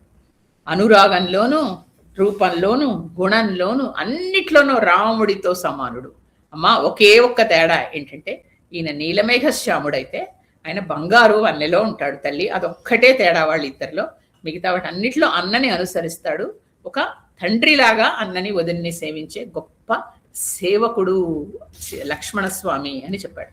అని ఇంతవరకు చెప్పి తర్వాత ఇంకా మీకెలా పరిచయం అని అడిగిందిగా, అందుకని ఆ పరిచయం గురించి ఇంకా మళ్ళీ ఒకసారి చెప్తే ఆవిడ ఇంకా నమ్మల, ఇంకా కొంచెం బాగా విపులంగా చెప్పడం మొదలెట్టాడు. అమ్మ రామలక్ష్మణులు నిన్ను రావణాసురుడు అపహరించాక నిన్ను వెతుకుతూ అన్ని దేశాలు తిరుగుతూ మా కిష్కిందకు వచ్చారు. అమ్మ కిష్కింద మా దేశం, అక్కడ మేమందరం ఉంటాం. అప్పుడు వాళ్ళిద్దరూ దూరంగా వస్తూ ఉంటే చూసి మా ప్రభువైన సుగ్రీవుడు భయపడ్డాడు. తనని చంపించడానికి ఎవరినో పంపించాడు అనుకున్నాడు. అమ్మ నేను సుగ్రీవుడి మంత్రిని, నాలాంటి వాళ్ళు ఇంకా ఉన్నారమ్మా 4, నన్ను పంపించాడు. నేను వెళ్ళి రాముడిని చూస్తూనే ఆయనలో గొప్పతనం తెలుసుకుని అంజలి ఘటించానమ్మా. ఘటించి అప్పుడు రాముడికి అన్ని విషయాలు చెప్పి రాముణ్ణి లక్ష్మణుణ్ణి నా భుజాల మీద కూర్చోబెట్టుకుని ఎగిరి సుగ్రీవుడి దగ్గరికి తీసుకొచ్చానమ్మా. అప్పుడు ఈ అగ్ని సాక్షిగా వాళ్ళిద్దరూ స్నేహం చేసుకున్నారమ్మా. వాళ్ళకి సుగ్రీవుడికి అప్పుడు ఎందుకు యుద్ధం జరుగుతోంది, ఎందుకు వాళ్ళిద్దరికి మధ్య శత్రుత్వం ఉంది అనే విషయం మేమంతా శ్రీరామచంద్రమూర్తికి చెప్పుకున్నాము. అది తెలుసుకుని ఆయన వారి వధ చేస్తానని చెప్పాడు. అప్పుడు ఈ లోపల నిన్ను రావణాసురుడు పట్టుకెళ్తూ ఉంటే నువ్వు నీ ఉత్తరీయాన్ని చింపి అందులో నీ ఆభరణాలన్నీ మూట కట్టి కిందికి పడేసావు కదమ్మా, అది నా చేతిలో పడింది. నేను ఎప్పుడు కిందనున్నాను, అది నా చేతిలో పడితే అది నేను దాచిపెట్టాను. ఒకవేళ అదేమో అని ఆ మూట తీసుకెళ్లి నేను శ్రీరామచంద్రుడికి ఇస్తే ఆయన మూట తీసి చూసి ఆ నగలన్నీ చేతితో పట్టుకుని వెంటనే స్పృహ తప్పి పడిపోయాడమ్మా. చాలా ఏడ్చాడు నిన్ను తలుచుకుని. అంటే అవన్నీ ఆవిడకి తెలుసు, ఆవిడ వాటి గురించి ఎంత ఆలోచిస్తోందో. అందుకని ఒక స్త్రీగా తన భర్త అంత తనని వదిలి తన వియోగంలో అంత బాధపడుతున్నాడు అని తెలిసి ఒకవైపు దుఃఖం ఉంటుంది, ఇంకోవైపు సంతోషం ఉంటుంది. కాబట్టి అంత ఇదిగా చెప్పడం మొదలెట్టాడు. అది చూడగానే చాలా దుఃఖించాడమ్మా. ఆయన్ని మెల్లిగా మేము కూర్చుండబెట్టాం. ఇప్పుడు నీకోసం ఎంతగానో ఏడ్చాడు. ఆయనకి నిద్ర లేదు, శోకం చింత ఆయన్ని చాలా బాధిస్తున్నాయమ్మా. అందుకని నిన్ను తొందరలోనే వచ్చి నిన్ను రావణాసురుడిని వధించి తీసుకెళ్ళిపోతాడు. ఇప్పుడు లక్ష్మణుడు కూడా చూసి నీ కాలి మంజీరాలు చూసి నీ గుర్తుపట్టాడు. అప్పుడు మళ్ళా అవన్నీ తలుచుకొని శ్రీరామచంద్రుడు చాలా బాధపడ్డాడు. తర్వాత వాలికి సుగ్రీవుడికి యుద్ధమైంది. అందులో శ్రీరామచంద్రుడు వాలిని సంహరించి సుగ్రీవుడిని రాజు చేశాడు. అప్పుడు సుగ్రీవుడు మమ్మల్ని అందరినీ పిలిచి వానరులని అని భల్లూకాలని ప్రపంచం నుంచి అందరినీ పిలిపించి మమ్మల్ని అందరినీ ఒక్కొక్కళ్ళని ఒక్కొక్క వైపు పంపిస్తే అందులో మమ్మల్ని ఒక గుంపుగా చేసి ఇటువైపు దక్షిణం వైపు పంపించాడమ్మా. పంపిస్తే మేము దక్షిణం వైపు అంతా తిరిగాము. ఎక్కడ నీ జాడ తెలియలేదు మాకు. తెలియక సముద్రం దగ్గరికి వచ్చి ఇంకా లాభం లేదు, ఏం చేయాలి అని ఆలోచిస్తూ అయ్యో ఇలా ఎందుకు జరిగింది అని బాధపడుతూ జటాయువు గురించి కూడా మాట్లాడుతున్నాము. జటాయువు నీ సమాచారం శ్రీరామచంద్రుడికి చెప్పి ఆయన మరణించాడు. చెప్పాక అందుకని ఆ విషయం కూడా మేము చెప్పుకుంటున్న సమయంలో ఈ మాటలన్నీ అక్కడ సంపాతి అనే గద్ద మా దగ్గరికి వచ్చి తను జటాయువు అన్నయ్య అని చెప్పి జటాయువు మరణం తెలిసి దుఃఖించింది. తను అక్కడి నుంచి చూసి లంకలో నువ్వు ఉన్నావు అనే విషయాన్ని మాకు చెప్పి ఊరట కలిగించింది. కాబట్టి మీరు వెళ్ళండి, ఇది దాటి సముద్రం అని సలహా చెప్పింది. అప్పుడు వీళ్ళందరికీ ధైర్యం చెప్పి నేను అక్కడి నుంచి ఎగిరి వచ్చానమ్మా. నా తర్వాత నేను అక్కడ వచ్చిన తర్వాత ఇక్కడ లోపలంతా అంతఃపురంలో చూసి ఇక్కడ వచ్చి కూర్చున్నాను. అప్పుడు రావణాసురుడు రావడం చూశాను. తర్వాత బాధపడుతున్న నిన్ను కూడా చూశానమ్మా. ఈ వృత్తాంతం అంతా నేను చెప్పింది యథాతథంగా చెప్పాను తల్లి. నేను వాయుసుతుడని, నేను సుగ్రీవుడి మంత్రినమ్మా, అదృష్టవంతుడిని. నీ దర్శనమైంది తల్లి. నాకు ముందుగా నిన్ను చూసే అదృష్టం నాకే దక్కింది. నాకు చాలా పెద్ద కపిసేనందమ్మా. అందులో ఎంతో మంది నాయకులు ఉన్నారు, చాలా గొప్ప వాళ్ళు ఉన్నారు. నేను చాలా చిన్నవాడిని, నన్ను పంపించారు అని నాకు అదృష్టం దక్కింది. నేను ముందర చూశాను అమ్మా. నేను మళ్ళా చెప్తున్నాను, రాముడు లక్ష్మణుడు కుశలంగా ఉన్నారు. నిన్ను వాళ్ళు తొందరగా చూడాలనుకుంటున్నారు, వచ్చి రావణాసురుడిని చంపేస్తారు, నిన్ను చూస్తారు. మధ్య మధ్యలో ఆ మాట చెప్తూనే ఉన్నాడు. అంటే ఆవిడకి ఊరట ఎంత హాయిగా ఉంటుందండి. ఎంత మనిషి వేదన పడుతున్నప్పుడు వచ్చేస్తారు అమ్మాయి వచ్చేస్తారు అలా అనుకుంటుంది కదా అని. అప్పుడు మళ్ళా చెప్తున్నాడు, తన గురించి కొద్దిగా చెప్పాడు. అంటే తల్లి, ఇక్కడ మాల్యవంతం అనే ఒక పర్వతం ఉందమ్మా. అక్కడ కేసరి అనే ఒక వానరరాజు ఉన్నాడు. ఆయన సంబసాధనుడు అనే ఒక రాక్షసుణ్ణి ఋషుల దేవతల కోరికల మీద చంపేశాడు. తర్వాత ఆయన మాట్లాడా అది హనీ కొంచెం తక్కువ పడుతుందంట. ఆయన భార్య అంజనాదేవి, దాంట్లో ఒక్కొక్క దానికి వాయుదేవుని ప్రసాదంగా నేను జన్మించానమ్మా. నేను చిన్నప్పుడు బాల్య చేష్టలు కొన్ని చేశాను, దానివల్ల నన్ను హనుమంతుడు అని పిలుస్తారు అన్నాడు. చూసారా, అది ఆయన గురించి ఆయన ఎక్కడా చెప్పుకోవట్లేదు. నా గొప్పతనం ఇది, నేను ఇలా దాటొచ్చాను, 100 యోజనాలున్న సముద్రాన్ని ఒక గెంతులో గెంతాను. ఏమైనా చెప్పాడా? ఏమీ లేదమ్మా, నేను ఆ సేనలో ఒకడిని అంటున్నాడు. అని నా బాల్య చేష్టల వల్ల హనుమంతుడు అంటారు. ఆయన ఏమీ చెప్పట్లేదు. చెప్పే విధానం చూడండి. నా గురించి నేను చెప్పుకోవడం గొప్పతనం ఏమీ లేవు. అది చెప్పి రాముడి గుణగణాలు ఇన్ని చెప్పాను కదా, ఈ తొందరలోనే రాముడు ఇక్కడి నుంచి నేను తీసుకెళ్తాడు అని అంతా చెప్పాడు. అంటే ఆయనకు వచ్చిన సాముద్రిక శాస్త్రం ప్రకారం ఇవన్నీ చెప్పి ఆపాదమస్తకం రాముడిని ఇలా వర్ణించేసరికి సీతమ్మ తల్లి విపరీతంగా సంతోషించింది. కళ్ళు తడిసిపోయాడు ఆవిడకి. అప్పటి వరకు కూడా కళ్ళు చాలాసార్లు తడుస్తూనే ఉన్నాయి 10 నెలల నుంచి. కానీ ఈ తడి వేరండి. ఇవి ఆనంద బాష్పాలు, అవి దుఃఖాశ్రవులు. ఆనందంతో, ఆశ్చర్యంతో, సంతోషంతో ఆవిడ ముఖం వెలిగిపోతుంది. ఎలా ఉందంటే రాహు విడిచిన చంద్ర బింబంలా ఉంది ఆవిడ ముఖం. ఒక్కసారి సంతోషంతో వెలిగిపోతుంది. ఇవన్నీ అంటే రాముడి గురించి చెప్పడం, వినడం అలా అనేది అత్యద్భుతమైన విషయం ఆవిడకి. ఇక్కడ తనని తాను పొగుడుకోకుండా చెప్పడం అనేది గొప్ప ఉదాత్తమైన విషయం. నిజంగా అక్కడ ఇంకొకళ్ళు ఎవరైనా ఉంటే, అమ్మ నేను చిన్నప్పుడు అక్కడ సూర్యుడి దగ్గర చూడ్డా, ఏదో చెప్పకుండా ఇండైరెక్ట్ గా చెప్పేస్తారు. సూర్యుడి దగ్గరికి వెళ్ళానమ్మా, నేను సూర్యుడిని ఇలా పట్టుకుంటూ ఉంటే వాళ్ళందరూ కొట్టారు, నాకు అనేక మంది వరాలు ఇచ్చేశారు, నాకు బోర్డంత బలం ఉంది, నేను ఇంత అవ్వగల చెప్పేసేచ్చు కదా, ఛాన్స్ దొరికింది కదా. ఏమీ చెప్పలేదు. అమ్మా ఇలా వచ్చాను, ఇలా ఎగిరిసి ఇలా వచ్చాను, ఇలా చూశాను, నిన్ను చూడడం నా అదృష్టం. నా హనుమంతుడు అని పేరు ఎందుకు వచ్చింది అంటే నా బాల్య చేష్టల వల్ల అని చెప్తున్నాడు. అది చూడండి ఆయనలో ఉదాత్తత, అదే మోడెస్టీ అంటే. నిజంగా గొప్పవాళ్ళు అలాగే ఉంటారు, అన్నీ ఉన్న విస్తరి అణిగిమణిగే ఉంటుంది అంటారు. అది అది అందుకని ఇక్కడ సీతమ్మ తల్లి పెట్టిన పరీక్షలో నెగ్గాడు, అక్కడ రాముడు పెట్టిన పరీక్షలో నెగ్గేశాడు. ఇక మరి తన కథ ఎందుకు చెప్పాడు? ఆవిడ అడిగిందా నువ్వెవరు అని? అడగలేదే. అంటే రాముణ్ణి నేను దేవుడిగా నమ్మాను అని, నేను నిజంగా నమ్మదగిన వాణ్ణే అంటూ సీతను నమ్మించడానికి తన కథ కూడా చెప్పాడు. కాబట్టి ఇక్కడ ముందు రాముడి కథ, తర్వాత హనుమంతుడి కథ, తర్వాత సీతమ్మ చెప్పిన రాముడి కథ. అందుకని ఈ సర్గ ఇంత అద్భుతంగా ఉంటుంది అంటారు. ఇక ఇవన్నీ చెప్పిన తర్వాత అప్పుడు సగం ఆవిడకి ముప్పాతిగా నిజానికి ఆయన పూర్తిగా నమ్మకం కలిగిన తర్వాత హనుమంతుడు అప్పుడు ఈ విధంగా అన్నాడు. వానరోహం మహాభాగే దూతో రామస్య ధీమతః రామనామాంకితం చేదం పశ్య దేవ్యంగుళీయకం ప్రత్యయార్థం తవానీతం తేన దత్తం మహాత్మన సమస్వాసి భద్రంతే క్షీణదుఃఖ పలాహ్యసి ఇత్యుక్తా ప్రదదౌ తస్యే సీతాయ వానరోత్తమః గృహీత్వా ప్రేక్షమాణా స భర్తుకర విభూషణం భర్తారమివ సంప్రాప్య జానకీ ముదితా భవే. ఇక్కడ హనుమంతుడు శ్రీరాముడి ముద్రిక చేతిలోకి తీసుకుని నమస్కరించి కళ్ళకద్దుకుని సీతమ్మ తల్లికి ఇస్తున్నాడు. కాబట్టి ఇది అత్యంత ముఖ్యమైన ఘట్టం. అందుకని ఇలా గంట వాయించాలి ఈ సమయంలో అంటారు. ఓ భాగ్యశాలిని, ఓ దేవి, నేను రామదూతని. శ్రీరాముడి పేరు రాయబడిన ఈ ఉంగరాన్ని చూడు. ఇది నాపై నీకు విశ్వాసం కలగడానికి శ్రీరామచంద్రుడు స్వయంగా నాకు ఇచ్చిన ఉంగరం ఇది. దీన్ని తీసుకొచ్చాను. ఓరడిల్లు తల్లి, నీకు దుఃఖాలన్నీ తొలగిపోయి శుభాలే కలుగుతాయి అని చెప్పి ఉంగరాన్ని కళ్ళకత్తుకుని ఇచ్చాడు. తీసుకోమ్మా అని సీతమ్మ తల్లి దాన్ని తీసుకో.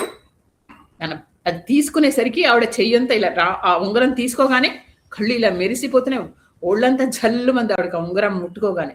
ఎలాగంటే భర్తని చేతిని ఇలా పట్టుకున్న ఆ అనుభూతి వచ్చింది ఆవిడకి. ఎప్పుడు భర్త చేతికి ఉంగరాన్ని చూసి చూసి చూసి ఉంటుంది, అలా చూసుకునేసరికి భర్త తన చేతుల్లో పట్టుకున్న అలాంటి ఆవిడకి అనుభూతి వచ్చి తీసుకుని ఎలాంటి చెయ్యండి, అది ఎలాంటి చెయ్యి నిజంగా చెప్పండి, చెప్తుంటేనే నాకు ఇలా ఒళ్ళు పులకొస్తుంది. అంటే విష్ణుమూర్తి చెయ్యి సీతమ్మ తలుచుకుంటోంది, అంటే లక్ష్మీదేవి తలుచుకుంటోంది. ఎలాంటి చెయ్యి, ఇందరికి అభయములు ఇచ్చు చెయ్యి, అది ఎలాంటి కుడి చెయ్యి, ఎలాంటి చెయ్యి, అది గుర్తొచ్చింది ఆవిడకి. ఏంటి ఎలాంటిది, ఒక బలి దగ్గర దానం తీసుకుంది, ఆ చెయ్యి కిందికి వెళ్ళింది, దానం తీసుకుంది, అలానే మళ్ళా బలిని కాపాడింది. తర్వాత గజేంద్రుణ్ణి కాపాడిన చెయ్యి, ప్రహ్లాదుడికి అభయం ఇచ్చిన చెయ్యి, దేవతలని ఎంతమంది కాచిందండి, ఎన్ని విధాలుగా కాచింది ఆవిడ. వేదాలను రక్షించిన చెయ్యి, ఎలాంటి చెయ్యి అది, అలాంటి చెయ్యి. తర్వాత భూదేవిని రక్షించిన చెయ్యి, అన్ని అవతారాలు అంతవరకు అయ్యాయి. అన్ని చోట్ల అందరినీ రక్షించిన అలాంటి బంగారు చెయ్యికి ఉండే ఉంగరం, ఆ చెయ్యి ఆవిడకి గుర్తొచ్చి, ఆ చెయ్యిని పట్టుకున్న అనుభూతి, తనని పెళ్లి చేసుకోవడం, తన పాణిగ్రహణం, అవన్నీ గుర్తొచ్చిన అనుభూతి ఒక్కసారి వచ్చి ఆనందాశ్రువులు శ్రవించి ఆ ఉంగరాన్ని కళ్ళకు హత్తుకొని గట్టిగా హృదయానికి హత్తుకొని ఇలా గట్టిగా దగ్గరగా పట్టుకుని చూసి తర్వాత సిగ్గు కూడా పడింది దాన్ని చూసి. అంటే తన భర్త తన చెయ్యి పట్టుకున్నట్టుగా అనుభూతి చెంది సిగ్గు దొంతలలో మునిగిపోయింది ఆవిడ. మునిగిపోయి ఆవిడ వెంటనే అంది, ఓ వానరోత్తమా, నువ్వు పరాక్రముడివయ్యా, బుద్ధిశాలివి, సమర్థుడివి. నువ్వు లేకపోతే ఈ లంక వరకు ఎలా రాగలవు చెప్పు. నీ సంగతి తెలిసే, అంటే నువ్వు అన్ని విధాలుగా తగిన వాడివి, నీకు అర్హత ఉందని తెలిసే నా దగ్గరికి నిన్ను రాముడు పంపాడంటేనే నాకు అర్థమైంది. ఎందుకంటే నీకున్న తెలివి, ఎవరిని పడితే వాళ్ళు నా దగ్గరికి పంపలేడు. రాముడు నా దగ్గరికి పంపడు కూడా. నా దగ్గరికి రావాలంటే ఒక అర్హత ఉండాలి, నాతో మాట్లాడాలంటే. నీ పంపించాడు అంటేనే నాకు అర్థమైంది. 100 యోజనాల సముద్రాన్ని గోష్పదీకృత వారాసి, అంటే ఒక గోపాదం లాగా దాటిసావా నువ్వు అందుట. ఇక్కడి నుంచి వచ్చిందండి ఈ గోష్పదీకృత వారాసి మసకీకృత రాక్షసం. రామాయణం మహామాలారత్నం వందే అనిలాత్మజం అని మనం హనుమంతుడి శ్లోకం చదువుతాం. అందులో ఈ గోష్పదీకృతం అనే మాట సీతమ్మ నోట్లోంచే వచ్చింది, ఇక్కడి నుంచే తీసుకున్నారు. తర్వాత మసకీకృత రాక్షసం మనకి తర్వాత వస్తుంది. నీకు రావణుడు అంటే అసలు భయం లేదయ్యా, అందరూ ఎంత భయపడతారు, ఇక్కడికి వచ్చి నా దగ్గర ఇంత ధైర్యంగా నిలబడి మాట్లాడుతున్నావు, నిన్ను చూసి పట్టుకుంటే ఏంటవుతుందో కూడా నీకు తెలుసు, అయినా ఇంత ధైర్యంగా ఉన్నావు, ఎంత ధైర్యశాలి అయ్యా నువ్వు సామాన్య వానరుడివి కాదు, ఏదో అనుకున్నాను కానీ కాదు, నాకు అర్థమైంది నువ్వెవడివో. అందువల్ల రాముడు నిన్ను అందుకే నా దగ్గరికి పంపించాడు. నీకు ఉంగరం ఎప్పుడు ఇచ్చాడో, నీ చేతుల్లోంచి రామ ముద్రిక ఎప్పుడు వచ్చిందో నాకు అప్పుడే అర్థమైంది నీ అర్హత ఏంటి అనేది అని. ఒక్కటే నాకు అనేది నేను ఏంటంటే, వాడు రాముడు లక్ష్మణుడు అన్నిట్లో సమర్థులు కదా, అసలు వాళ్ళు ఎందుకు ఇంతవరకు ఇక్కడికి రాలేదు? అసలు అక్కడి నుంచే వాళ్ళు బాణాలేసి మొత్తం సముద్రాన్ని దహించి పడేస్తారే, అలాంటిది ఇంకా ఎందుకు రాలేదు? అసలు రాముడు ఎలా ఉన్నాడో చెప్పు నాకు. తర్వాత నిజానికి ధర్మంగా ఉన్నాడు ఆయన, నేను లేరని అన్ని మానేశాడా? నిజంగా రోజు ఆయన లేచి రోజు దేవుడి పూజ అది చేసుకుంటున్నాడా? ఆయన మిత్రులను రక్షిస్తున్నాడా? వాళ్ళ మిత్రులందరూ ఆయన్ని గౌరవిస్తున్నారా లేదా? చూడండి, ఒక భార్యగా ఎన్ని ఉంటాయో, భర్తను అందరూ జాగ్రత్తగా చూస్తున్నారా లేదా అంటే, ఆవిడ రాజకీయ చతురత, ఆవిడ ఒక పెద్ద చక్రవర్తి కూతురు, ఇంకో చక్రవర్తి కోడలు, ఇంకో భావి భారత సామ్రాట్కి కాబోయే భార్య, ఆవిడకి అన్ని తెలివా రాజకీయాలు? మిత్రులందరూ ఏంటి గౌరవిస్తున్నారా లేదా? మళ్ళీ భర్తను జాగ్రత్తగా చూసుకుంటుంది. దైవ పూజ చేస్తున్నాడా రోజు? దుఃఖంతో కుంగిపోతున్నాడా? లేకపోతే అయోధ్యలో వాళ్ళందరి గురించి ఏమైనా సమాచారం నీకు వస్తుందా? మీకు అందరికీ ఎలా ఉన్నారు? భరతుడు, తర్వాత మా అత్త కౌశల్య వాళ్ళ గురించి ఏమైనా సమాచారాలు అవి వచ్చి అందరూ బాగానే ఉన్నారా? తర్వాత ఇప్పుడు యుద్ధానికి రాముడు లక్ష్మణుడే వస్తారా, లేకపోతే భరతుడికి చెప్తారా ఆయన వస్తాడా యుద్ధానికి సైన్యంతో, లేకపోతే సుగ్రీవుడు సైన్యంతో వస్తాడా, లేదా లక్ష్మణుడు తన శర పరంపరతో సైన్యాన్ని చంపేస్తాడా? ఇవన్నీ నేను చూస్తానా? అసలు ఇన్ని క్వశ్చన్స్ గుప్పించి పడేసింది ఆవిడ.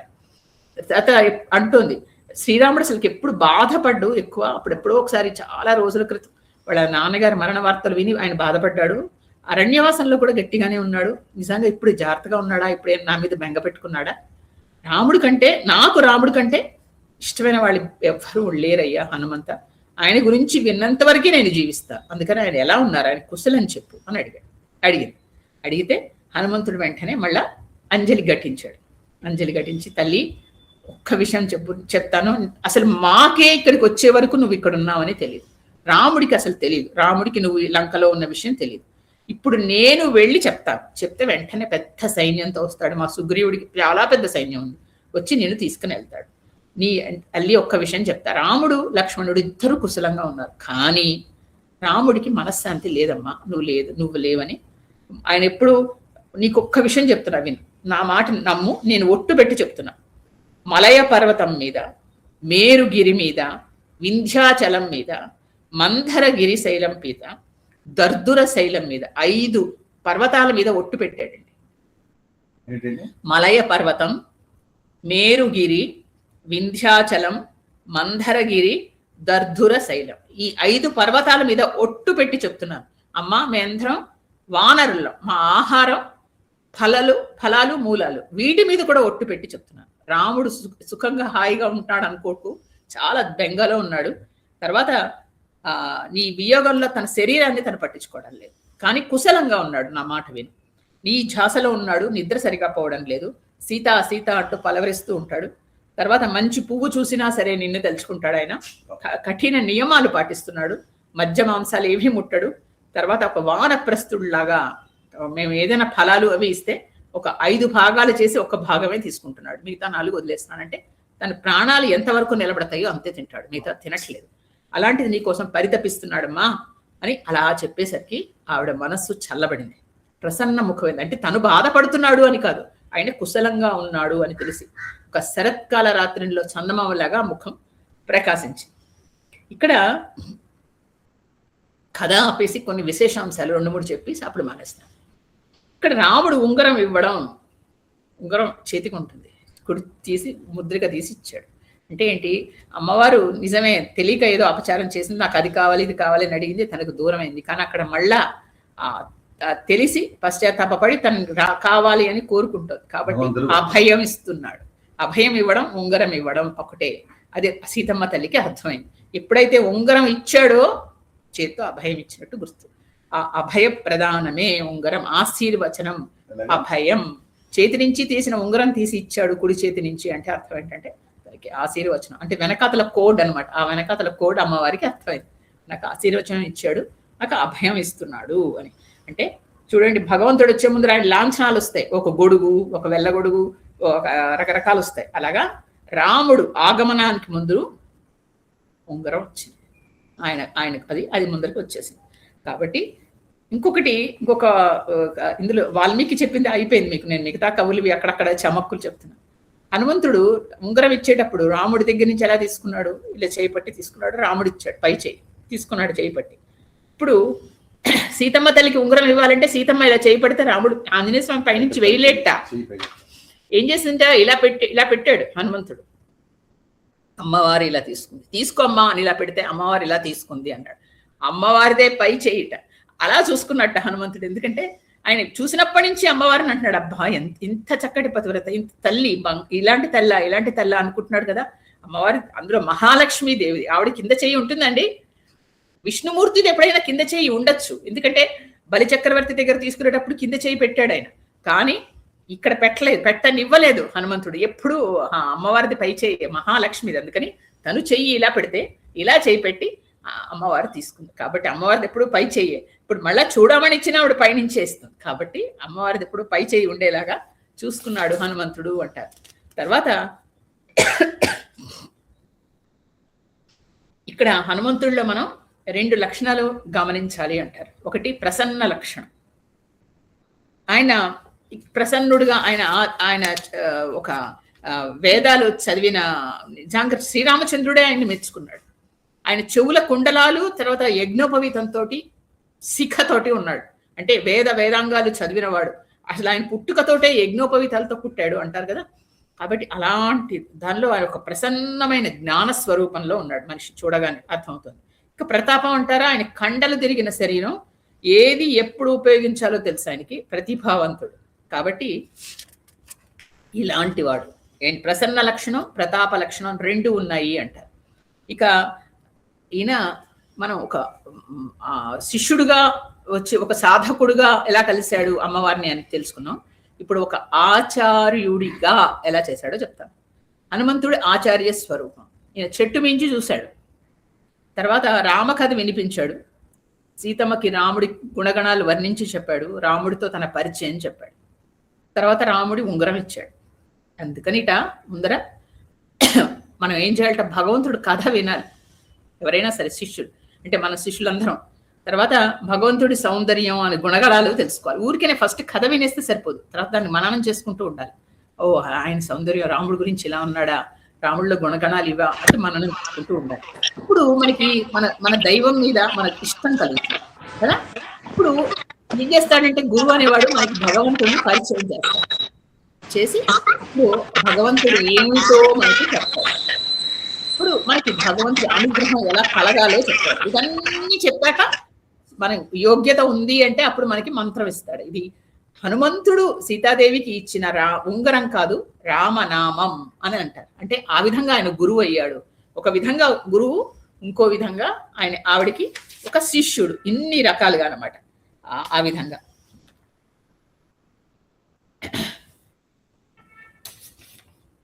ఇంకొకటి విశ్వనాథ్ సత్యనారాయణ వారు అంటారు, హనుమంతుడు దగ్గరికి వచ్చి ఆయన ముందర నిలబడి హనుమంతుడు సీతమ్మ దగ్గరికి వచ్చి ఆయన కూడా ఆనంద భాష్పాలు కారుస్తున్నాడు, ఇలా బుగ్గలన్నీ నీళ్లు ఉంటే ఆవిడ ఇలా గమనించింది, తలెత్తి గమనిస్తే చిన్నప్పుడు ఆయన సూర్యబింబం దగ్గరికి వెళ్ళినప్పుడు ఇంద్రుడు వజ్రాయుధం ప్రయోగించాడు కదా ఆయన మీద, ఆయనకి దెబ్బ తగిలి కింద పడిపోయాడుగా.